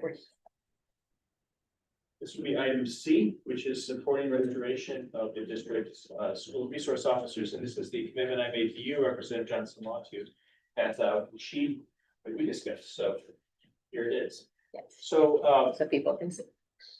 I want to thank Representative Colson and the C committee for moving this resolution that I sponsored out of committee at the last meeting. It was approved unanimously. We also had Representative Chamberlain there who is moved on from being a student representative, who was supportive of it as well. The goal of this resolution came out of the discussion at the Youth Civic Leadership Summit, which talked about the youth at that summit, as they were talking about school safety, talked about two things with our SROs. One thing they emphasized was they wished all police in the District of Columbia could be trained to interact with students as well as the SROs did, which I was really, I mean, I think that was touching to hear because it means that we're really doing a good job in training our SROs and finding the right people to interact with students. The second issue that the students raised, though, was that they didn't oftentimes have time to really build a connection with their SROs, and they felt like having an SRO that was solely assigned to their school to be able to build those relationships with students and get to know them would be a better approach. So what I passed around is we have, two cluster models. I think we were better off back when we had dedicated school nurses and dedicated SROs for each school. And now with each of them, because of a loss of nurses and SROs, we're doing what's called the cluster model. This is just showing for last school year, the cluster deployment of SROs. And we can see some of these are just bouncing around like an entire ward of various schools. So when you see this, you can understand why students unfortunately said what they said, which is they didn't have the opportunity to know their SROs the way they did before when we had 80 of them. What I'm looking to do is really two things. Is we had a resolution in here that really, I think, reacted to a moment in time that was very important. The DC Council did the same thing at that time. They've been able to repeal what they've done. I think it's time for us to put out kind of a more balanced message on this that aligns with what our principals testified to. I did talk to Representative Williams, though, prior to this, and we want to, as we do this, though, reiterate the importance of not having SROs interacting at all with ICE. I think that's very important. It's something that we haven't done here in the city. And I think we want to make sure we continue to make sure SROs make our students feel more safe rather than less. And that's something I would love to work with you on the language on, Representative Williams, over the next 2 weeks if you're now up to doing that. But I'd like to then just open the floor for questions at this time on this. I think the students really spoke very loudly on this, and I want to be supportive of this to make sure our schools are safe. And what I try to do with the resolution is also be very balanced. We don't go overboard saying that SROs are the solution to safety, but just that they're part of the solution, along with safe passage workers, mental health professionals, teachers, administrators, parents, and the whole collection of staff that helps make schools safer. So I will be moving in to rescind the prior resolution. That doesn't require a vote, but it just to notify people on the agenda, and then to support this one, which takes a very balanced approach that recommends just getting back to the previous number and making sure that we had dedicated SROs that can get to know our students. So I'll open the floor for any questions. But I think I was gonna ask, you said it would be repealing a resolution? rescinding. Rescinding. Rescinding. I may have said repeal by mistake, but rescinding. So And do we know exact SR, do we have a copy of that resolution for board members to see when they would be rescinding? we do. It's in the materials that circulated. It was the one that was approved before any of us were on the board back in 2020. I don't want to associate it with anyone's opinion here. And when you read the language in it, as I did, I mean, there are some points I think that nationally make sense, but I think the message that we got from our principals 2 years ago, which led to council reversing its actions, was where we need to be, which is a very, I think, sensible. The message was that SROs are not the only solution to safety in our schools, but the principal said that they are essential and the schools will be less safe if we don't have SROs. I mean, I looked at the situation, the tragedy we had at Jackson Reed, where we had a student tragically killed at 4:30 p.m. right around the time outside of school that SROs convene, keeping the community safer. Hopefully, would it have prevented the tragedy if we'd had a full complement? We can never know that, but I want to make sure with this resolution that we don't go overboard, but that we try to find that balance that we had before, which really was the sweet spot for keeping our schools safe, and that we lost. And I think the principals were compelling with what they said the last time on this, is that it's one extremely important component of the safety of the schools, but not the only thing. Representative Johnson. I think for people's reference, I looked it up in LIMS, Bill 25-0234, introduced by Councilmember Zachary Parker, is the School Safety Enhancement Amendment Act of 2023, and it was co-introduced by McDuffie, Bonds, Louis George, Joe, and Robert White.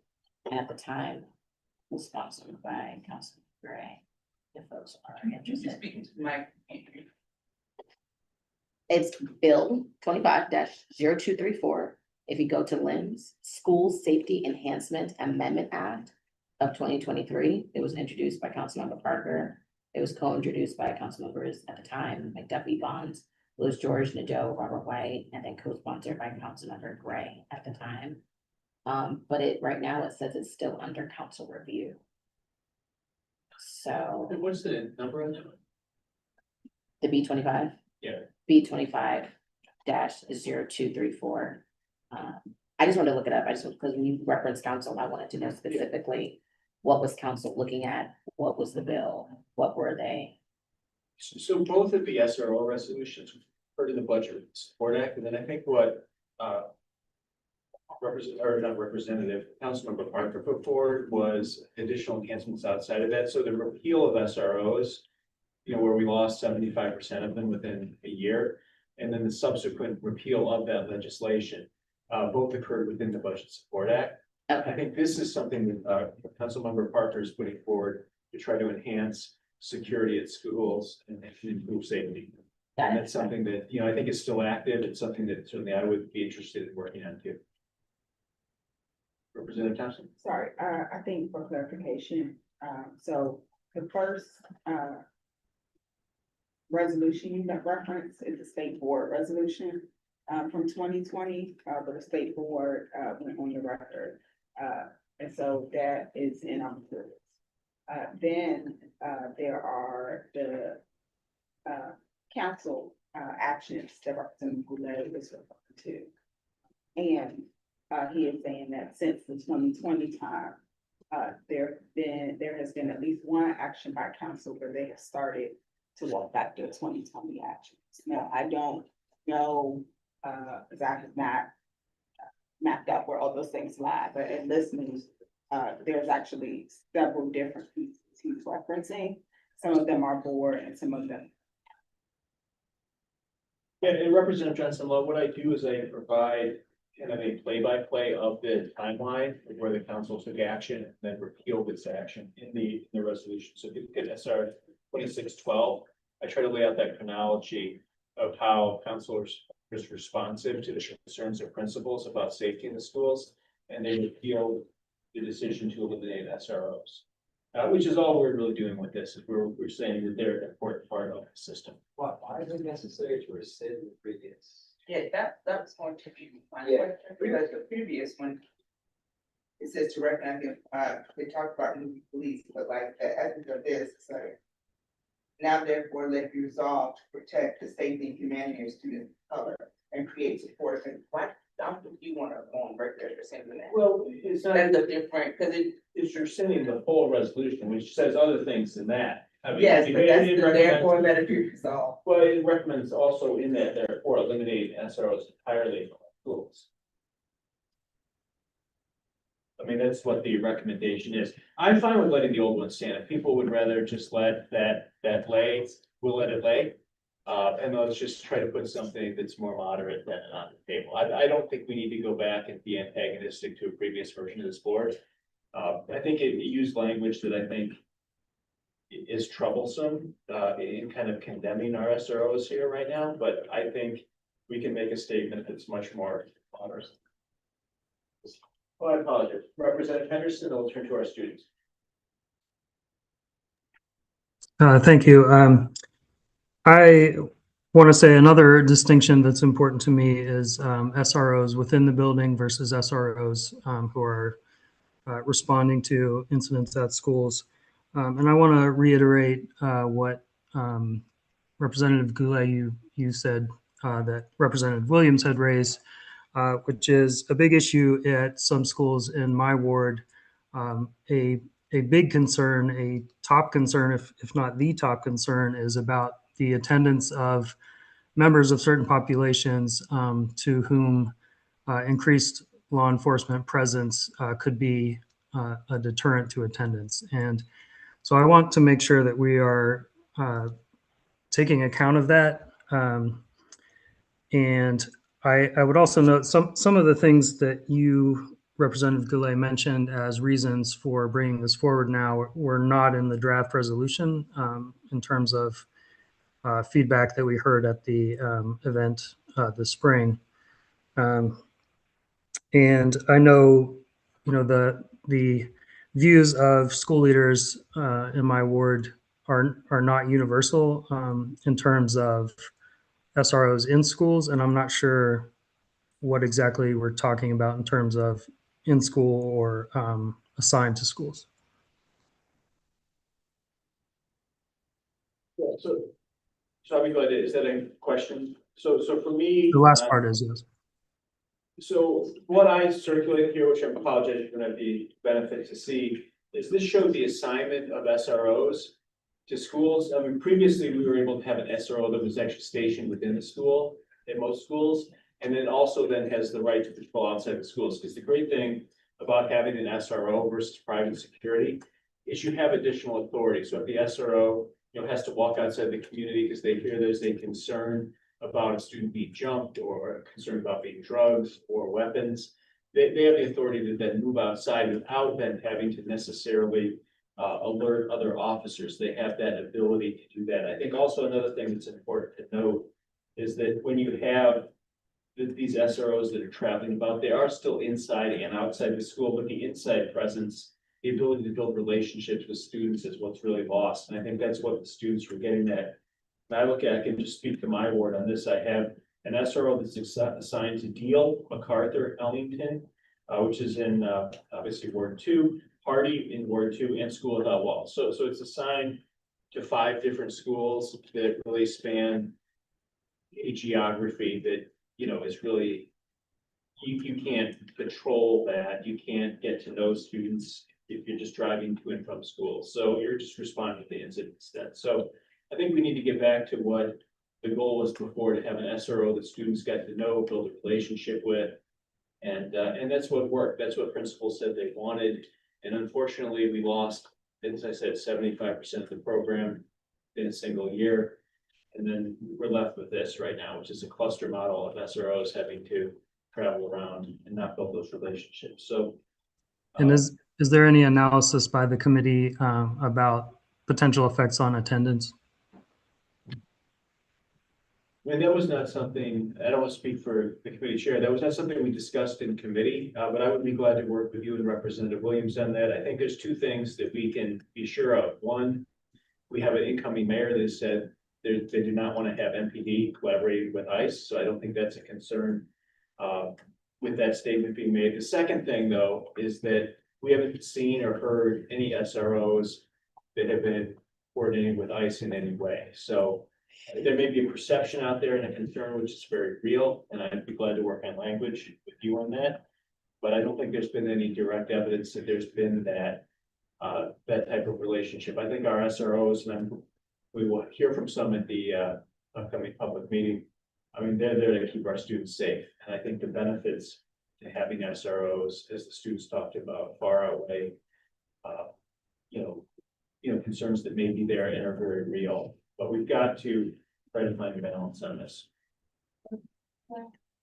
So if this goes into the agenda for the meeting, it would forego any SAC review, and therefore have no SAC statement on the record. So is there a particular rush to do that in August versus waiting until September to get their feedback and their statement on the record? You know, I would be glad to talk to our students about it and even have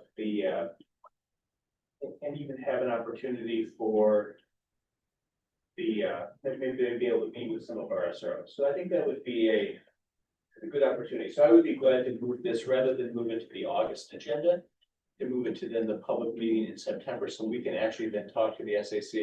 And that would give Representative Williams and myself time to work out that language. But I do want to hear, we did have a question, I think, from you, it's either Logan, you or Owen here, right? Hi, so I took a couple notes. To my knowledge, there is, like you said, additional authority that SROs have to kind of differentiate SROs from a typical school security guard and what they can and can't do. I was looking at School Without Walls and the grade thing. I wanted kind of grade clarification because this says that it was within the school year 2025 to 2026. I'm pretty sure I was still in school and I had no knowledge of School Without Walls as SRO or any personnel outside of security guards in that way. You know, we said that they're not the same thing. So it says that within School Without Walls, grades 9 to 10 is that they were only covering Those grades, undergrads, yep. and that's why I was unknowledgeable, or like I just like their. Well, I think you raised exactly what the concern is that, you know, you don't know the SRO, you didn't get an opportunity to know the SRO, or before those relationships were much more common, everybody knew their SRO by name. You know, they got to build those relationships with the students, so the students could trust them. I mean, I don't want to in any way denigrate private security officers, because I think we have some exceptional ones in the city. But when SROs are eliminated, the need for security doesn't go away. What they're replaced with then is private security officers, some of whom are excellent, but by and large, they don't have the training an SRO does, nor do they have necessarily, I would say the template. I mean, you have SROs are very well trained. They're people who volunteer to get into this line of work. And private security officers, you're just not going to be able to require that level of training. And in no way to criticize that profession as a whole, but I think you're much less likely to have an interaction with students that's negative with an SRO. Yes. Sorry, another question. I just also would want more clarity on the level of safety that the SROs provide versus a typical security guard, and if they have some overlap with the specialized training that they. I just want to know, like, what can SROs do versus what they can't do?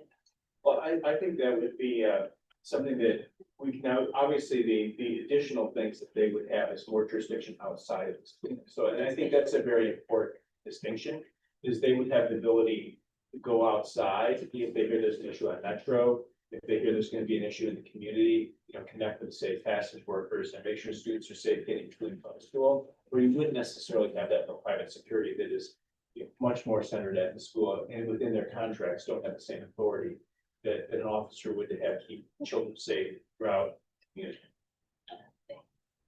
Quick follow-up question for that. I do understand the spatial authority perspective, but judging by Logan's point earlier about how the grades are kind of different than what the entire school covers, does that mean that if there was a situation on campus, students were maybe upperclassmen, the SRO doesn't engage?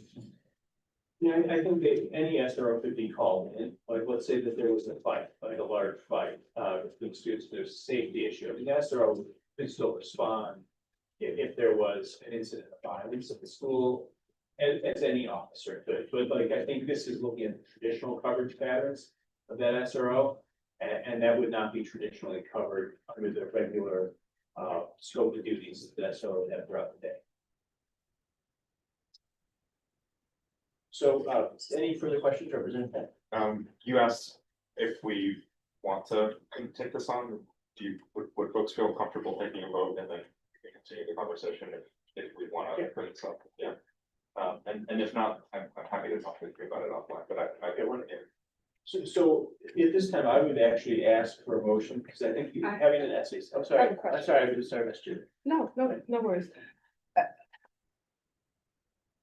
I think most of the policies that we're reviewing and discussing now are things that should be reviewed given the time spans from when they were implemented. to now, and so that there's room for us to look at it and evaluate if it's still working. But many times when things are gutted, if you will, and we bring them back or we have a desire to reinstate them, they no longer have the structural capacity to do that. And so my wondering is, one, if this is the direction that we're going in, what is NPD saying about their capacity to do this? And if possibly they've already given some thought about how this would look differently. So I'm just curious about that, because usually you can't reincarnate things the same way. So that's just my wondering. Yeah, I mean, I think to answer your question, with both this and school nurses, I mean, it's an issue of, I think, first demonstrating the desire to have those professionals hired. So I think if they don't feel wanted, if they don't feel there's a future, they're not gonna apply for those jobs. But I think we do obviously have a police shortage here in the city, and we lost, in this case, you know, because SROs felt within 4 years, like the professional would be eliminated in the city, we lost 75% of our SROs. Now, I think there is still a dedicated core here, and I spoke with the SROs at the Youth Civic Leadership Summit, and they said there wasn't a desire to rebuild the program within NPD. But they just needed to make sure that there was support for it. And I think that's one of the things we can do is show support for this. And then I think it's gonna just take you know, finding the right people to do this, because not every NPD officer should be an SRO. That's for certain. Right, I think what my wondering is in addition to the SRO program, is there room, or should we consider making recommendations based on student input of what that role should look like? Changing perhaps the job description and what it possibly looks like in collaboration with all of the other stakeholders. I think that's absolutely right. And so what I'll do at this time, since I think we want to get to the SAC on this, I don't want to take any more time on this, is I will move to postpone this until the next working session, so that way I have an opportunity to talk to the SAC. And we can talk to the students, get a vote from the SAC. And then I'll just, then with terms, so we don't belabor this, we can then bring it back at the next working session. So I'd like to move at this time to postpone until the September public, or the September working session. The SAC meeting will be after the working session, to see, like. Oh, well, so we have to then postpone 2 months. Okay, well, you know what, I still value hearing from our students, so I'll move to postpone this till the October working session. I think there's value in talking to our students. Do we need to formally postpone it if it's not on the agenda? Yeah. Okay, great, so we'll move on then to the next issue, which would be approving the District of Columbia's physical education standards. That's SR 26-13. So I think we talked about this a lot. This would just be to put it on the. Okay, so I'd like to move at this time to put this on the next public meeting, which would be in 2 weeks. So I'll second it. okay, all in favor? Aye. Say aye. All right, we've also discussed the next item extensively, which is SR 26-14. Which is approving amendments to the District of Columbia's high school graduation requirements. Anybody have anything further to say on this? Yeah, I do. I'm still a little unsettled with the, some of Austin's responses for the, competency-based rationale for not making that more accessible to students. And I just wanted to ask that, you and, President Patterson bring that up, tomorrow, with them. I don't know if there's any changes that we made. I know that we've made big decisions, like this in the past. You know, there's been some back and forth workshopping things with them, so I do think that they're, you know, it's great that we're doing it, but if we don't create a bridge for students to actually access it, then it's not gonna be. And so I think we need to keep pushing a little harder on that piece. On asking them to do something, they said it's not their job. Well, they said it wasn't their job to communicate directly with students, and I understood that, but I thought there still could be a path to be able to make it accessible directly to LEAs to streamline the process for students to take a test. And because otherwise they were just kind of saying, here's the UPSFF, schools can choose whether they create access for allowing students to take this test or not. And if students don't, then they have no option. You know, so like, I do see it as if we're gonna allow for, you know, this equivalency that to exist, then they should also build a bridge to making it possible. But, and then I guess technically that would apply, for example, the GED too, and honestly doesn't, like, they don't test, they don't. They're not the entity that provides that capacity for any other type of equivalency that would be for a high school diploma. So like the GED, they don't manage that, they don't get waivers for that, that isn't a process that they are. That they real bridges for either, so it's, I think it has to be something more comprehensive. I don't know if they do it, but when I was researching it, like other state level agencies do it. So I don't know if it's that we in DC don't do it, but like, it's not out of the norm that other state level agencies do create access to taking a test for students in schools. Can I ask a clarifying question? And this is, it's not necessarily to, what you just said, it's more so into my own, timing.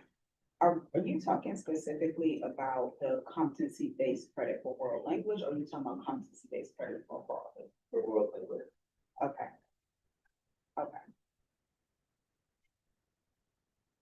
Yeah, I that's, just wanted- that's, no, that's a good clarifying question. I think I wasn't trying to more broadly apply it. We're going to have that discussion further, but then, let me ask this, do you think that's something, and we can have that discussion with them, when they've committed to the 0.5 credit change? I mean, my goal would still be to have this on the next public meeting vote. Do you think those are discussions that we can wrap up in 2 weeks? To the degree that they're willing to make any changes? I would hope so. Okay, all right. All right, any further questions then? Did you have, Representative Williams? Yeah, that was it. And I would just say that, as they mentioned before, this is only one step in the process. So even once board, if you do whatever version you all approve or don't approve, there still has to be a rulemaking process that has a whole nother public comment period. That all groups that go for the DC council have to undergo for the community minutes law. So there's still also additional time for the public, because they have to post it for like 30 days, people can comment, so they could get additional changes or feedback or public pressure, and then they would. But it's not to say that like we couldn't work on the accessibility issue afterwards too.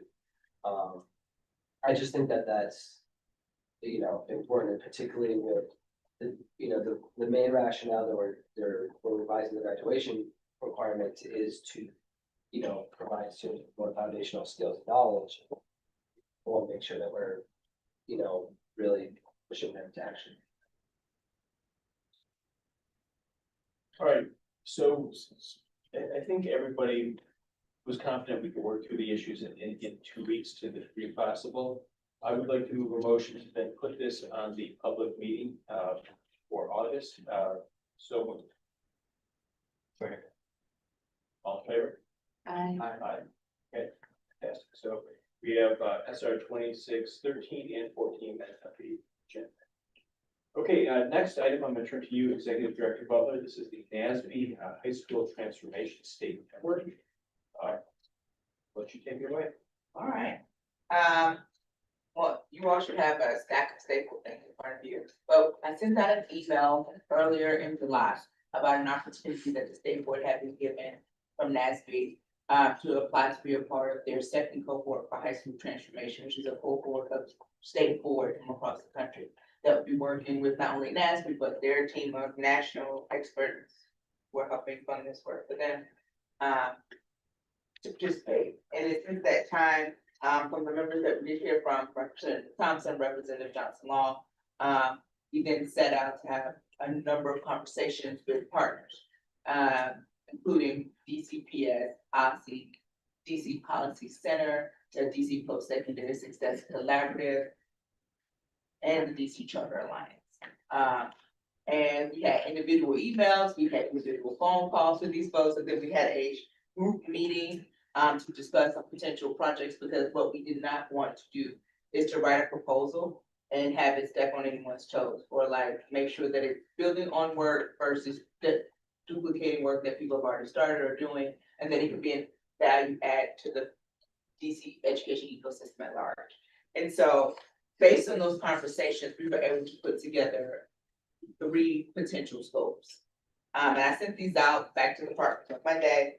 And so what you have in front of you is scope A, and I just realized that I have this. So scope A is essentially modernizing state flexibility and forced pathways. And there's a concise takeaway, essentially it's maximizing the flexibility and access for all high school students by strengthening and streamlining the pathways created under the new graduation requirements. This includes expanding competency-based course equivalencies, enhancing LEA course equivalency systems, and broadening CTE equivalency options, and identifying and addressing barriers that limit LEA implementation of course waivers. We asked all the different partners to weigh in on that. This particular proposal, it wasn't a bad proposal, it was actually a great proposal, but only one of the partners felt very strongly about it, and that was DC Policy Center. The next 2 proposals are compatible, complementary, and probably say the best word, but they are similar in nature, where option B talks about different career development opportunity, infrastructure, and post-secondary navigation. So essentially creating a hub that houses all of the post-secondary opportunities. So as this post-secondary advising that will be voting on under the graduation requirement, there will be a tool or something for these folks to use to help students navigate their post-secondary options. Several people have said they like that, including DCPS, and I just literally sat here and got an email from new Deputy Superintendent Starnes, very long email, said that they would support option B. I had a phone call with Clara from the DMV. This aligns with work that's coming out of the Compact 2043. I get 3, I don't know if it's 2 or 3 sometimes, but it's Compact 2043. The work that they're working on. But the main difference, we only get $10,000 for this work. And so we would really have to have an intentional conversation about, this is a much larger than a $10,000 project. And so like what part will we be taking on as a part of this NASB work? Understanding that something like this, places like New York had a $60,000 planning grant just to plan it. And then another $2 or $3 million to create such a system. So it's not that it's not a good thing to do. And we were very intentional about adding family engagement components into it, because that was something that OSCE expressed that was very important to them, that is aligned with their strategic plan. And Project Scope C, a comprehensive post-secondary planning and student support ecosystem. This has a much more robust family engagement component, but essentially it's aligning the graduation requirements, the advising touch points, the access to advanced coursework, CTE, and post-secondary planning with families engaged as partners in advising, planning, and transition support. So this is different from the previous one, because it's more aligned with making sure that there are families at the table as a part of the advising and post-secondary planning conversations, and making sure that there are tools and resources that are created to help support their engagement with their young person and the school conversations. And the DC team examined like sort of like what are the new revised high school structures, of course, offering, and we'll identify where the alignment breaks down and what evidence needed to build a coherent, sort of equitable system across the district. And these include various things, and you have some primary questions on expected outcomes for each of all of these. The application is due tomorrow. But we really wanted to get these out, and we've heard, and so I've gone back and had additional conversations after these have gone out with the members of the task force. I spoke to the Policy Center. They are willing to help on any projects. They believe that this is good work to do, so they're not just only aid. But then there's also just a lot of momentum citywide around B with the ecosystem partners. But I will say that both Representative Thompson and Representative Johnson Long favor option C. So there were other people, the DC Charter Alliance also said that the URC would be good for them. No one's against any of them or has spoken negatively about, but they essentially talked about which ones would be more beneficial. I don't know if you all have any thoughts, because I think that it is important when we put down sort of what we would like to do. It is a 2-year project. that would start in the fall of 2026, go to 2028. And it is the cohort, and so the goal is that if we get awarded these funds, then, and then to be a part of this cohort, the people across all of our ecosystem partners will be in this work with us, helping us plan and do more intentional work with it. Any thoughts, feedback, questions, concerns? Do we hear from Representative Thompson and Representative Johnson a lot? Sounded like you got a preference, we should go. Steve? Yeah, I don't think there's, I'm not so sure what I would say that's additive. I think questions are helpful. I mean, I know that, was it 2 years ago? 3 years ago? I don't know when, y'all know. My life is split in pre-COVID and post-COVID, and that's all I have to offer. But one of the years, we went after a similarly structured grant, different topic, around facilities, and healthy facilities. I shared with the group that one of the reasons I thought this would be advantageous for us to do now is because it is a learning community. And given that as a board, we set policies like high school graduation requirements and academic standards, it would give us greater insight into how others are not only setting but implementing those things, and can be a complement to our work with OSSI as they build out things like providing guidance or some of the conversations that came up from the public around the how. And so I'm particularly interested in things that center around us being able to better answer questions with the how. We used the money last time when it was healthy facilities to do an inventory of essentially what we provide to all kids when it comes to facilities, whether it's DCPS or charter, because there were a lot of conversations coming out of COVID around outdoor space and everything else, and not all education spaces are the same.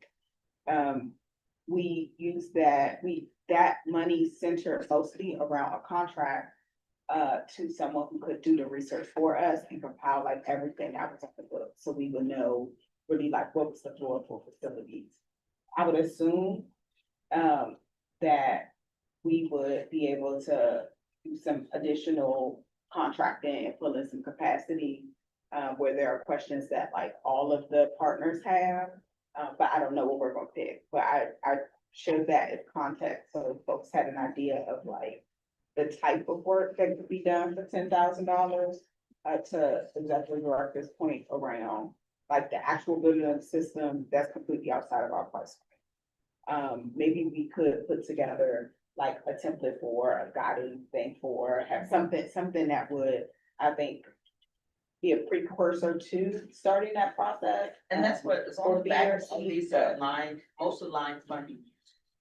So it lays that out for each of them, so that, but there's focus groups, a landscape analysis, a prototype or a blueprint of what something looks like based on the feedback or engagement with students, families, and educators.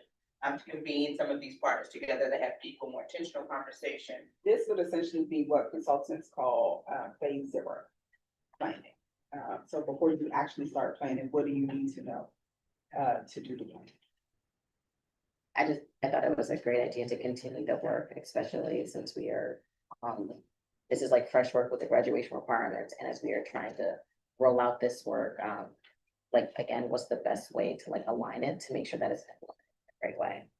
So that's why I thought this was a great idea. And again, I really like just with folks secondary planning, kids with disabilities, and just the ecosystem in general, it's just a great way to have somebody to continue to do that work. And I know that Representative Johnson, I think he has asked, or maybe someone else asked, like if ESD Oh, can be yeah. combined in some kind of way. Yeah. And we look at the difference between the two proposals. I think the biggest difference is the family engagement. That's not a part of the option piece. Not in the same way that it is In C. in C. Yeah. And there may be value add there to think about, you know, if we're talking about, because I'm sure also we could talk about the graduation requirements to have the advising and more deeply embedded. So like, I think those are things that can be added if those were important components to the board to proposal B. Because I think the post-secondary planning, what I think you want to vote to approve that, and now that it will come into action, but something that's gonna be the basis of what we do about public anyway. Or if we chose B or C. I think I was just asking in my mind that some of this is some really good work, and how could we just streamline some of those things together so that we were not so much duplicative, but to be able to do as much as we can with the limited amount of money and time that we have. And I will say, this isn't something that would be set to like 6 months, like 2 years is a long time. Yeah. So it's not it needs to be done by the December time. But it would give substantial time for planning and coordination. And if we were to get this, I know at some point we're gonna have to put together a transition memo for whatever administration is coming in. It'll be good to let them know that this work is happening across the ecosystem. And if there are some resources or additional things we wanted to ask for, just lift up in this work, that would be the opportunity to also do it. So I think we just also have to think long term, and not to think about what we have now, but how can we leverage this for work on behalf of issues beyond now?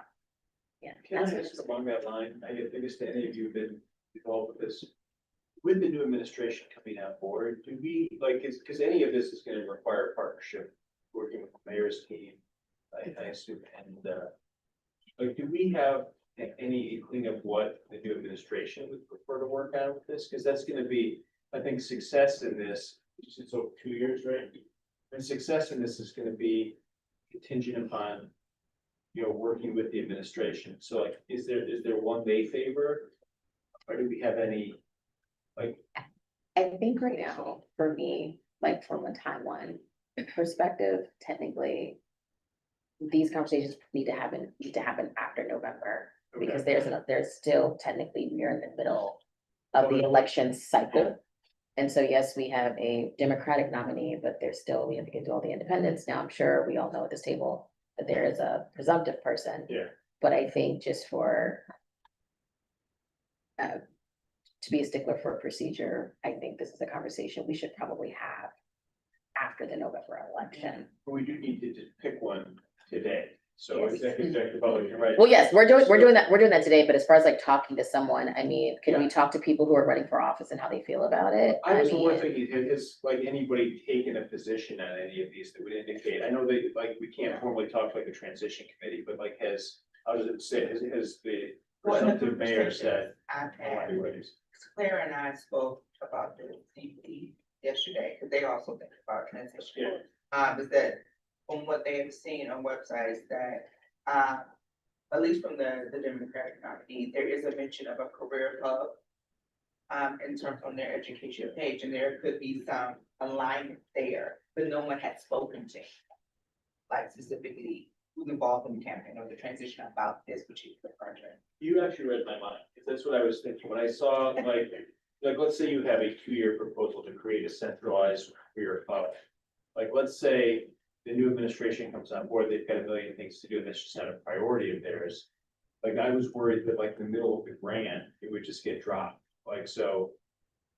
I mean, I don't know, like, is there one of these workflows that lends better to like a transition environment like that versus another?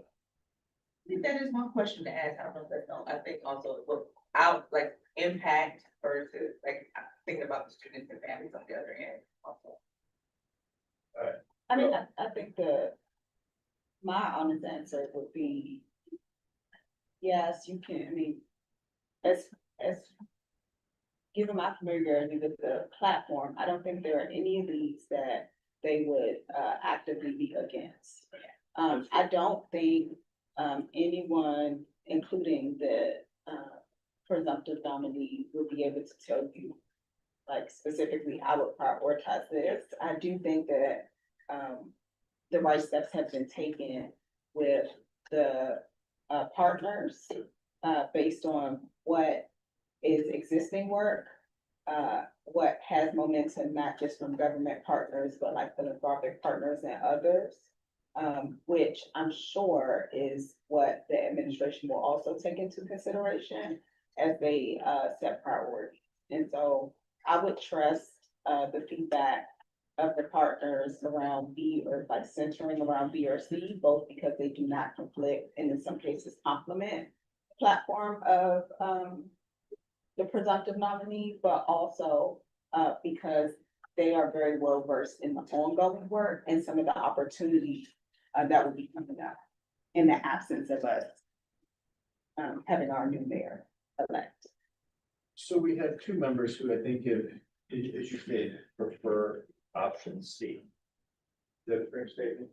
The executive director Butler, Yeah. capture your positions correctly, but you prefer options. We don't have to say that all the other. I was told to pick one. Yeah. I'm not against any of them. I think all of them are doable and good projects.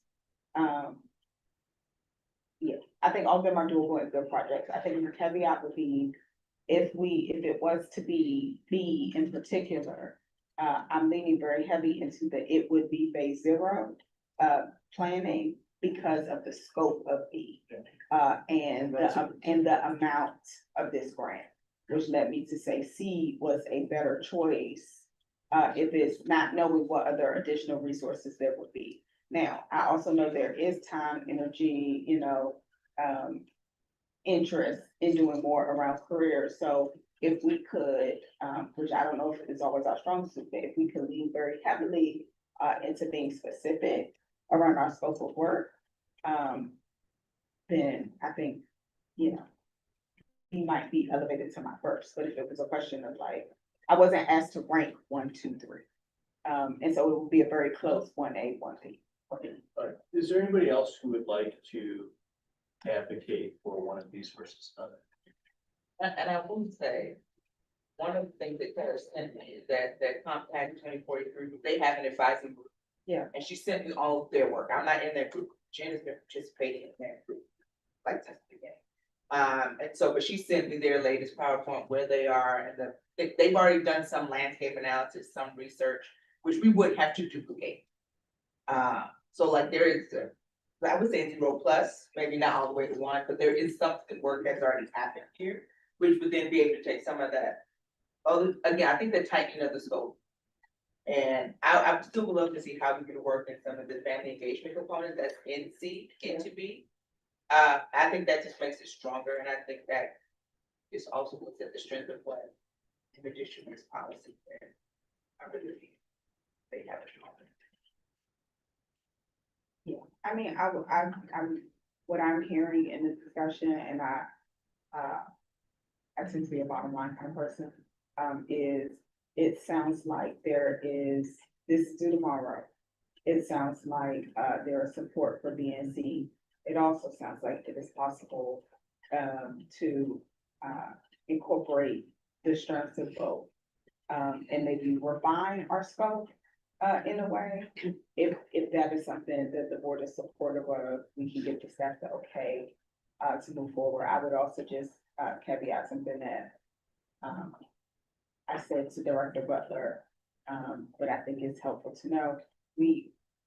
In my experience, we have a pretty good chance of getting this. Yep. Just given our participation with NASB in the past. And so I would say, I feel fairly confident that if we say yes, and if folks are comfortable with the revision of incorporating B and C, then we should go ahead and move forward. So I support that. Are you making the motion to have staff incorporate B and C? I was not, I didn't think we needed a motion. Okay.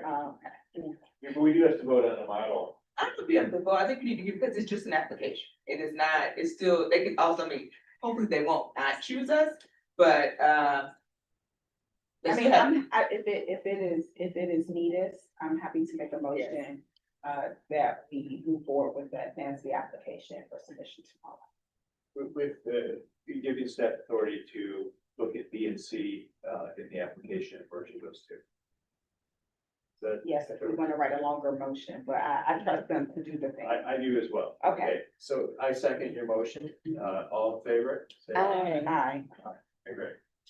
All right. thank you. All right, the next item is also here's Executive Director Butler, agenda items for the interagency leadership meeting. So that is true. Hi, on the top of your agenda, we have 3 leadership meetings coming up. There will be a meeting tomorrow with Dr. Mitchell, who we just saw tonight. If you have any additional items for OSCE, please let us know. The board leadership was able to schedule a meeting with Interim Chancellor Jackson for DCPS on the 11th. If you have items for that meeting, please let us know. Then we have a meeting on August 12th with Deputy Mayor Paul Kine, our regular standing meeting. Normally we meet with Dr. Mitchell on the 12th also, but she will be out of town that week. So they asked us to have her meeting. But if you have agenda items for that, you can tell me now. If you need more time to. What items are currently on the agenda?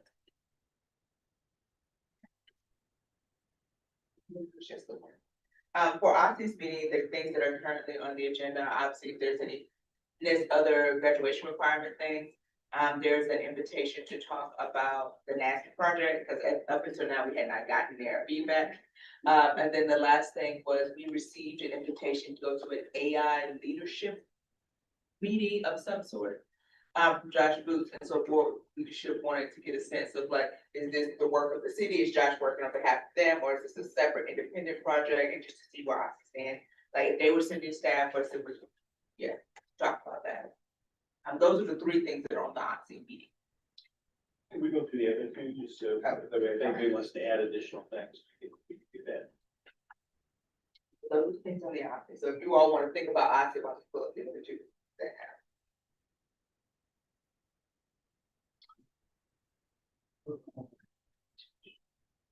Well, I think it'll be part of the graduation purpose discussion, so we can make sure we specifically flag that issue on the formal.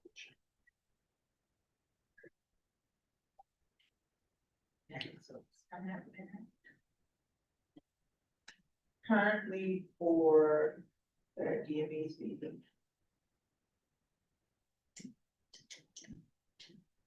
I'm sorry, DCPS, for the meeting with Chancellor, Interim Chancellor Jackson. One, I'm going to share the board's strategic priorities, share the SSC's annual report to talk about our work with student voice.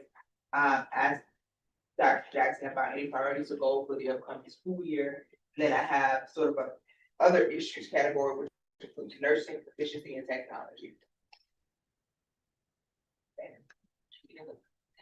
That's for DCPS.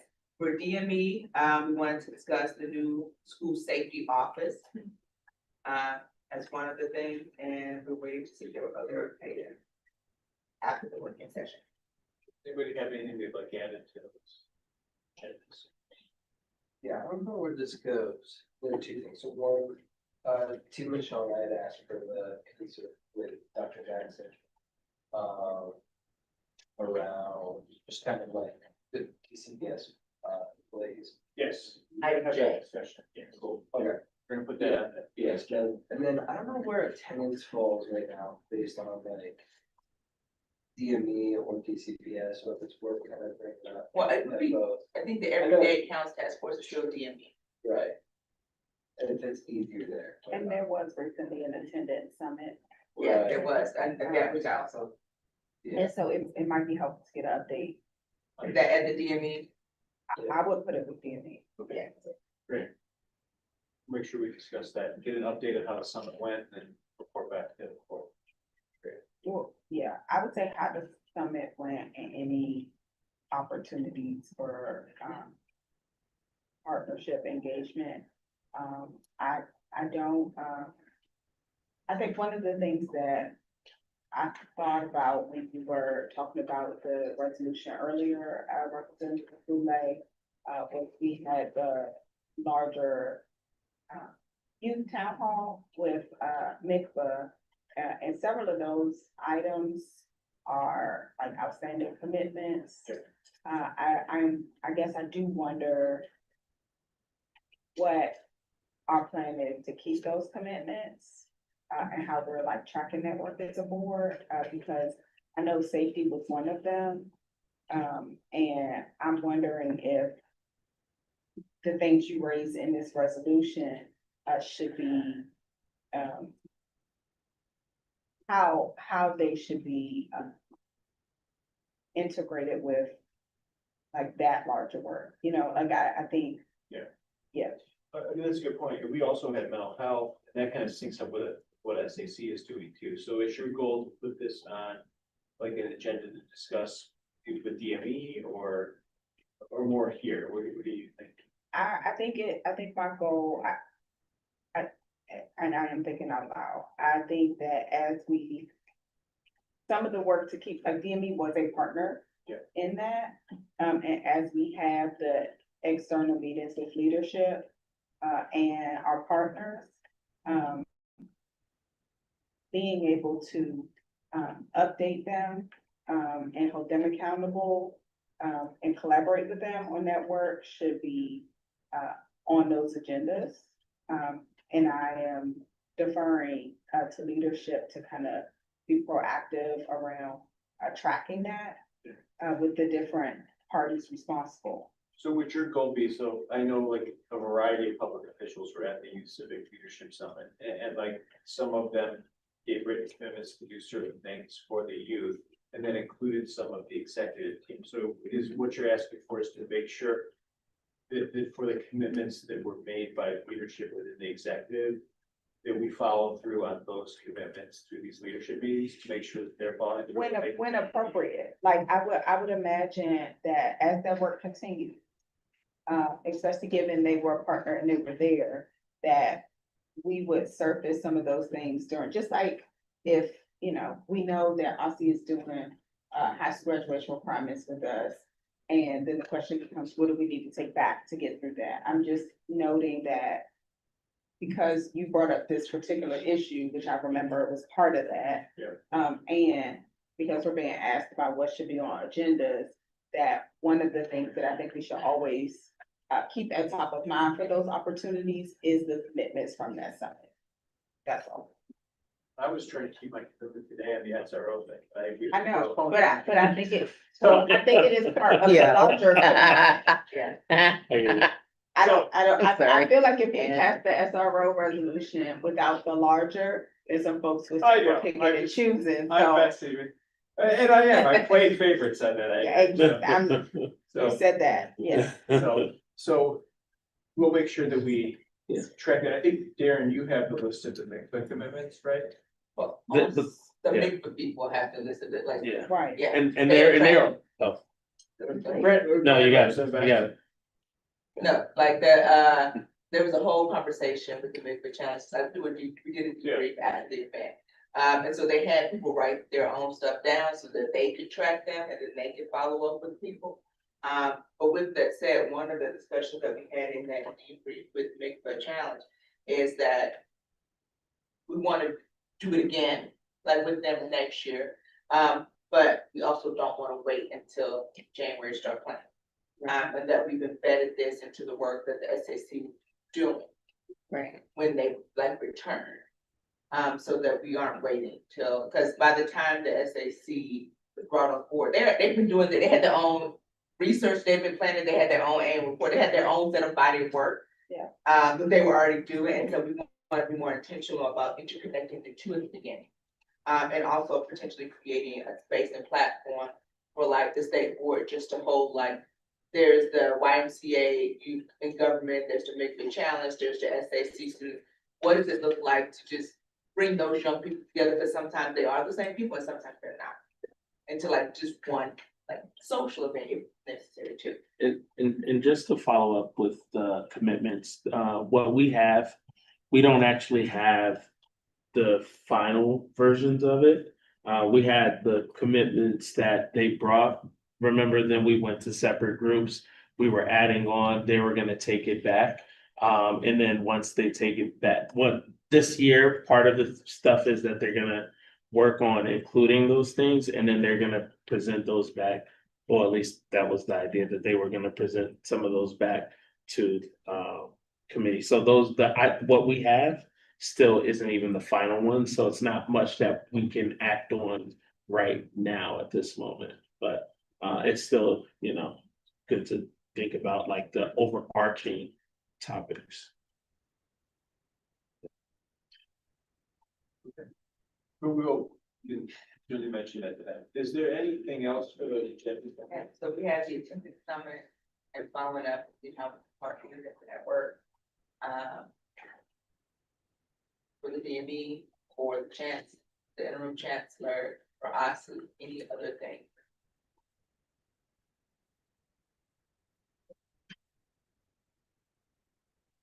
Well, thank you all. And as a reminder, all of these things are available for you in SharePoint. You also look at the notes that and I'm sure our president will provide our recap to the share notes, that come out for next month. So I'll try to pick up speed here then. Yes. Next item, because we tried to get out here by 8. The next one, so everybody is aware that council has 2 task force, one on impact, and then the second community schools. They're looking to, it's a collaboration between the committee staff and then President Patterson is going to be the one doing the appointments for those. I think what we need to do tonight is move to put these 2 resolutions on the agenda to appoint a member from each of the working groups. Representative Patterson will be, or President Patterson will be selecting the members for that. So if you're interested in serving on these, just like with the committees, you would need to reach out to President Patterson, put your name in and then work with him on that, because he's the one who would make those appointments for the resolutions. So I'd like to move at this time to put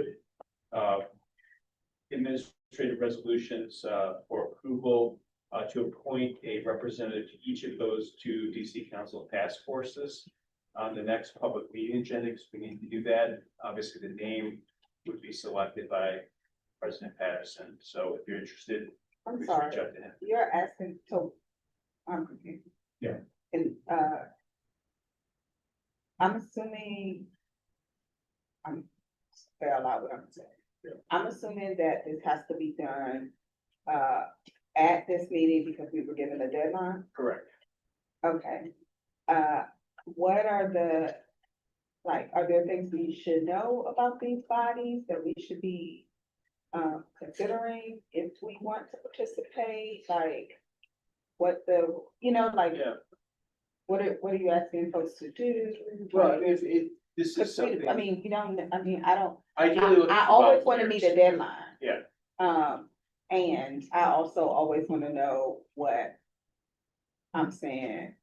We are Yes to, appointing someone yeah. to, and what we would say yes to, or what somebody should volunteer for. And we represent, Executive Director Butler can probably tell us a little bit more about what each of the 2 council task forces doing. I mean, I don't think we can speak for the council on what they're planning to do. I mean, one was a review of the impact on whether we need to reevaluate aspects of impact, and that would be a quick summary of that one.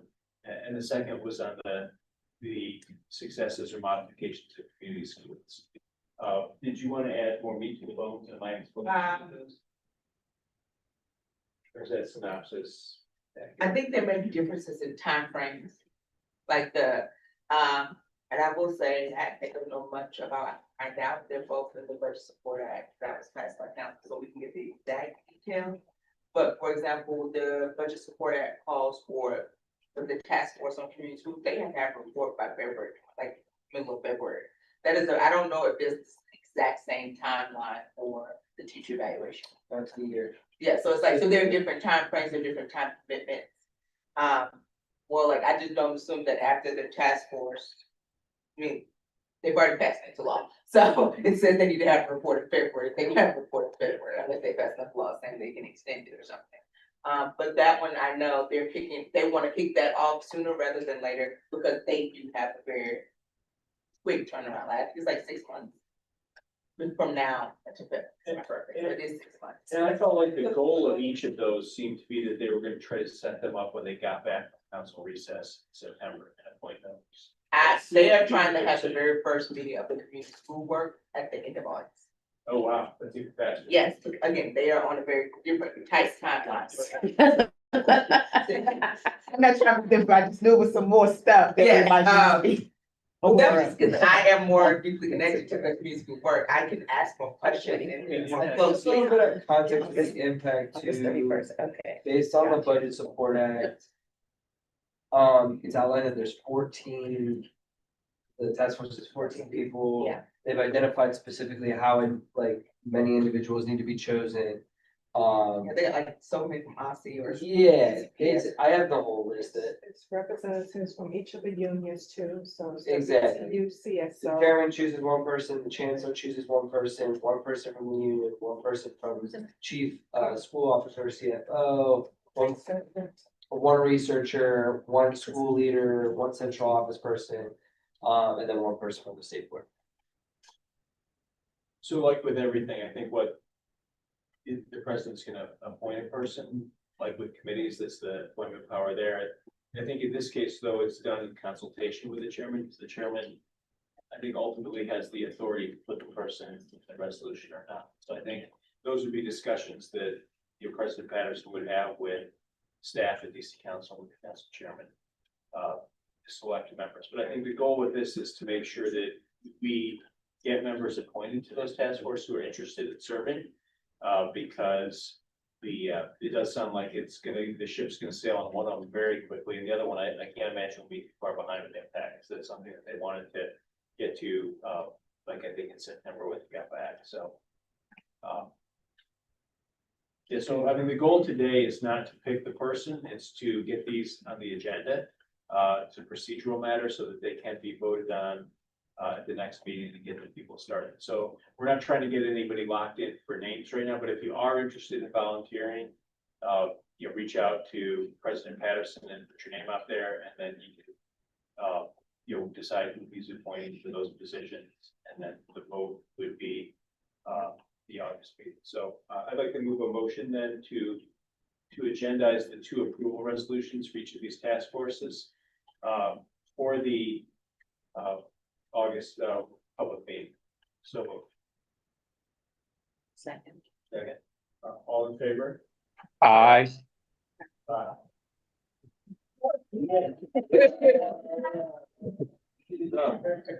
President Patterson. thank Hi, you so much. President Patterson.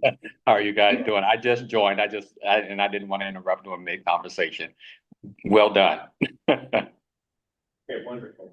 Okay, so the next item, again, we're gonna try to move quickly here. It's letter I, the DC Council fall hearings. Representative Executive Director Butler has given us a list of the upcoming fall hearings. And the reason we wanted to circulate this now is council really does have a lot on its plate for the fall. So if members could take a look at this list, we put it all in one piece of paper. And then let us know which ones you think we should be trying to put a position at the state board forward in testimony. So we don't have to have this discussion now, but there's you have 7 different bullet points here. I think that the point of circulating this early, though, is that if we want to have SBOE testify as a board with formal testimony, we just need to indicate to the staff well in advance, so we don't end up trying to throw testimony together at the last minute. And we want to give members an opportunity to review testimony that's given on behalf of the board. So the items on the list right now are ATC, CTE, and pathways. The second one is AI, EdTech, and iReady. The third one is OSSI, Department of Transportation. And special education, because they'll be doing the non-public placement, special education students. Excellent. And then We do or do not have dates for these steps. No, they do not have dates. When I spoke to Elise, she said they have confirmed the list. But they do not have dates yet. They're waiting on a couple of things before they do that, because they don't have they want a topic related to charters, but there's a lot happening with the charter school board and the charter space. So they have nailed down that topic yet. So we have attendance, academic achievement, teacher retention, and then charter schools with a specific focus to be determined. So if there are things there that, I mean, a lot of those are topics we're tracking right now. We'll get the dates out as soon as we get the dates, but just wanted to put this in front of people now so we can figure out what of these topics we want to have board staff ready to testimony on when the hearing comes up. So any discussion on this list? Should we save it for another day?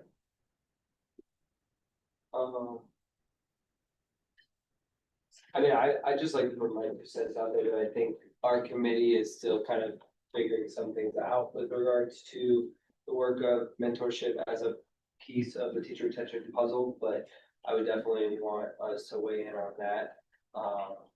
And I think that work should be wrapped up by October first, so I think that. Yeah, so I think that, and then I think, you know, it also situates well for some of the roundtable and the, August panel and a lot of the advocacy for the screen time stuff, which fits into that bubble too. I agree. I think Representative Chang, you mentioned that too, us having testimony for so I think definitely, the AI and Tech and I ready to have a board position.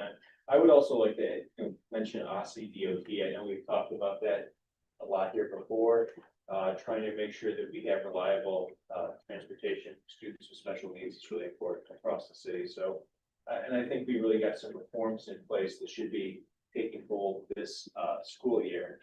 So I would like to see us testify at that one. Possible. And that's not to say that the others aren't important, but that's at least 3 to start with. Are there any other ones that people want to flag right now? Director, you said special education placement.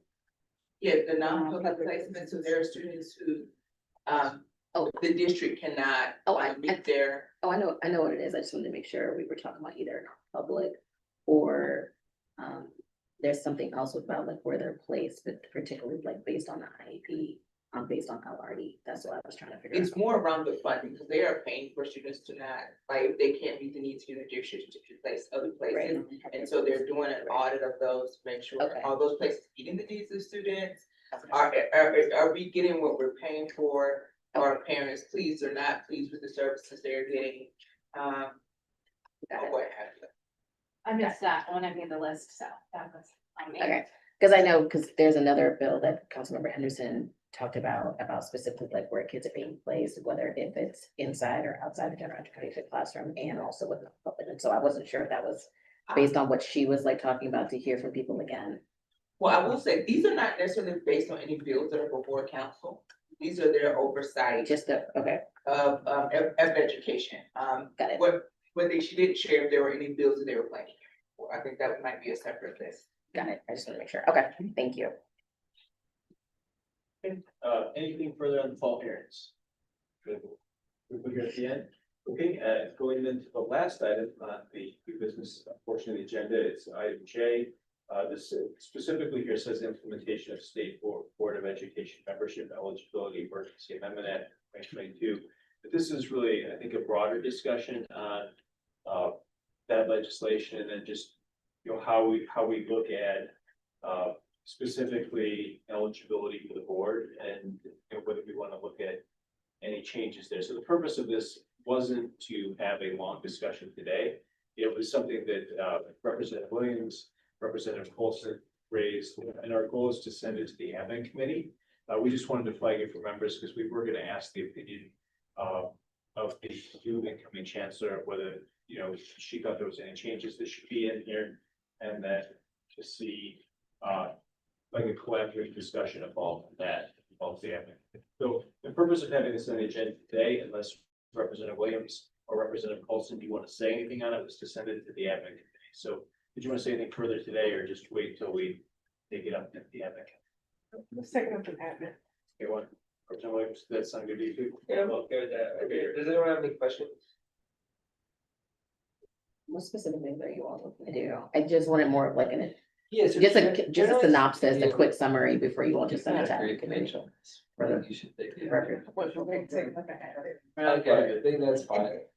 Essentially looking for a policy, like clarifying policies with regard to how to implement the fact that we are DCPS employees, but based on who our principals are, who the instructional super, we keep getting unclear advice as to how to manage some of our board activity. And we're looking to try to clarify a policy that can not just help us in the moment, but any future board members as this law continues to roll out. Like with leave and such things. Yes. Leave activities, things like that, formal activities, not formal. So it's really just kind of the discussion of that and making sure we have like a coordinated approach. Yes. All right, so without any question, I will send that to the admin committee for further discussion. Well, we send that to admin committee and I know Representative Williams is also served, while he's at a charter school. I do think that we should think about, what that means for charter employees as well, just to be consistent and sure. We, of course, we want to expand who gets elected to office, but we also want to expand how people can be successful serving their communities once elected, no matter what their day job is. That makes sense. And I think we can have a broad discussion that day. So that's something. Okay, so we then get to item 9. Before I get to that, I'll just say, are there any announcements anyone has for the adjournment? My only announcement is that, we are doing our back to school event in Ward 7 again on August 15th. You all are welcome to attend. You all are also welcome, to send things like Representative O'Leary used to bring a table full of books for me to give away. But I can help with that. let me know, cause literally we give away everything from backpacks, class to shoes, to books, we give away all kinds of things, so. If you know Ward 7 residents who are attending school in the wards, feel free to share. So they can come out. We also look at a lot of health resources this year, in hopes of getting our students in school and staying in school. So that will be 11 to 2 p.m. on August 15th, which is a Saturday, at East River Park Shopping Center. August 15th? Yes. And so Representative Johnson Law, the next announcement. Word A back to school event, Saturday, August 22nd, from 1 p.m. to 6 p.m. at Sycamore Oak. Details will be coming out soon, working with Councilmember Trayon White's office, Children's in Cedar Hill. So I'll share it with you if you guys want to come through. Just come on through. Yeah, the Ward 1 back to school, it's the same day, so. Okay. Oh, and And so it's just like, there's also the Chef next part, Monday. Yeah. Is on the. We're gonna invite them too. and What really, the tracker? and really quick, just want to say thank you to Katie and Roma for helping all of us get our back to school supplies. So thank you all for helping coordinate with that. I know we say thank you all the time, but also want to thank you publicly. So thank you, Katie, and Roma. All right, well, thank you both. We'll then to adjournment. Can I hear a motion? So moved. So moved from Representative Johnson Law, seconded from Representative Williams. All in favor, say aye. Aye. Aye. Okay, all, and I have to read one last thing. And I gotta read one last thing as we adjourn. Yeah. I can see y'all laughing. So, we have to say thank you, members, for your time and engagement tonight. We will next convene our public meeting on August 19th. Seeing no further business before the state board, we're gonna adjourn at this time.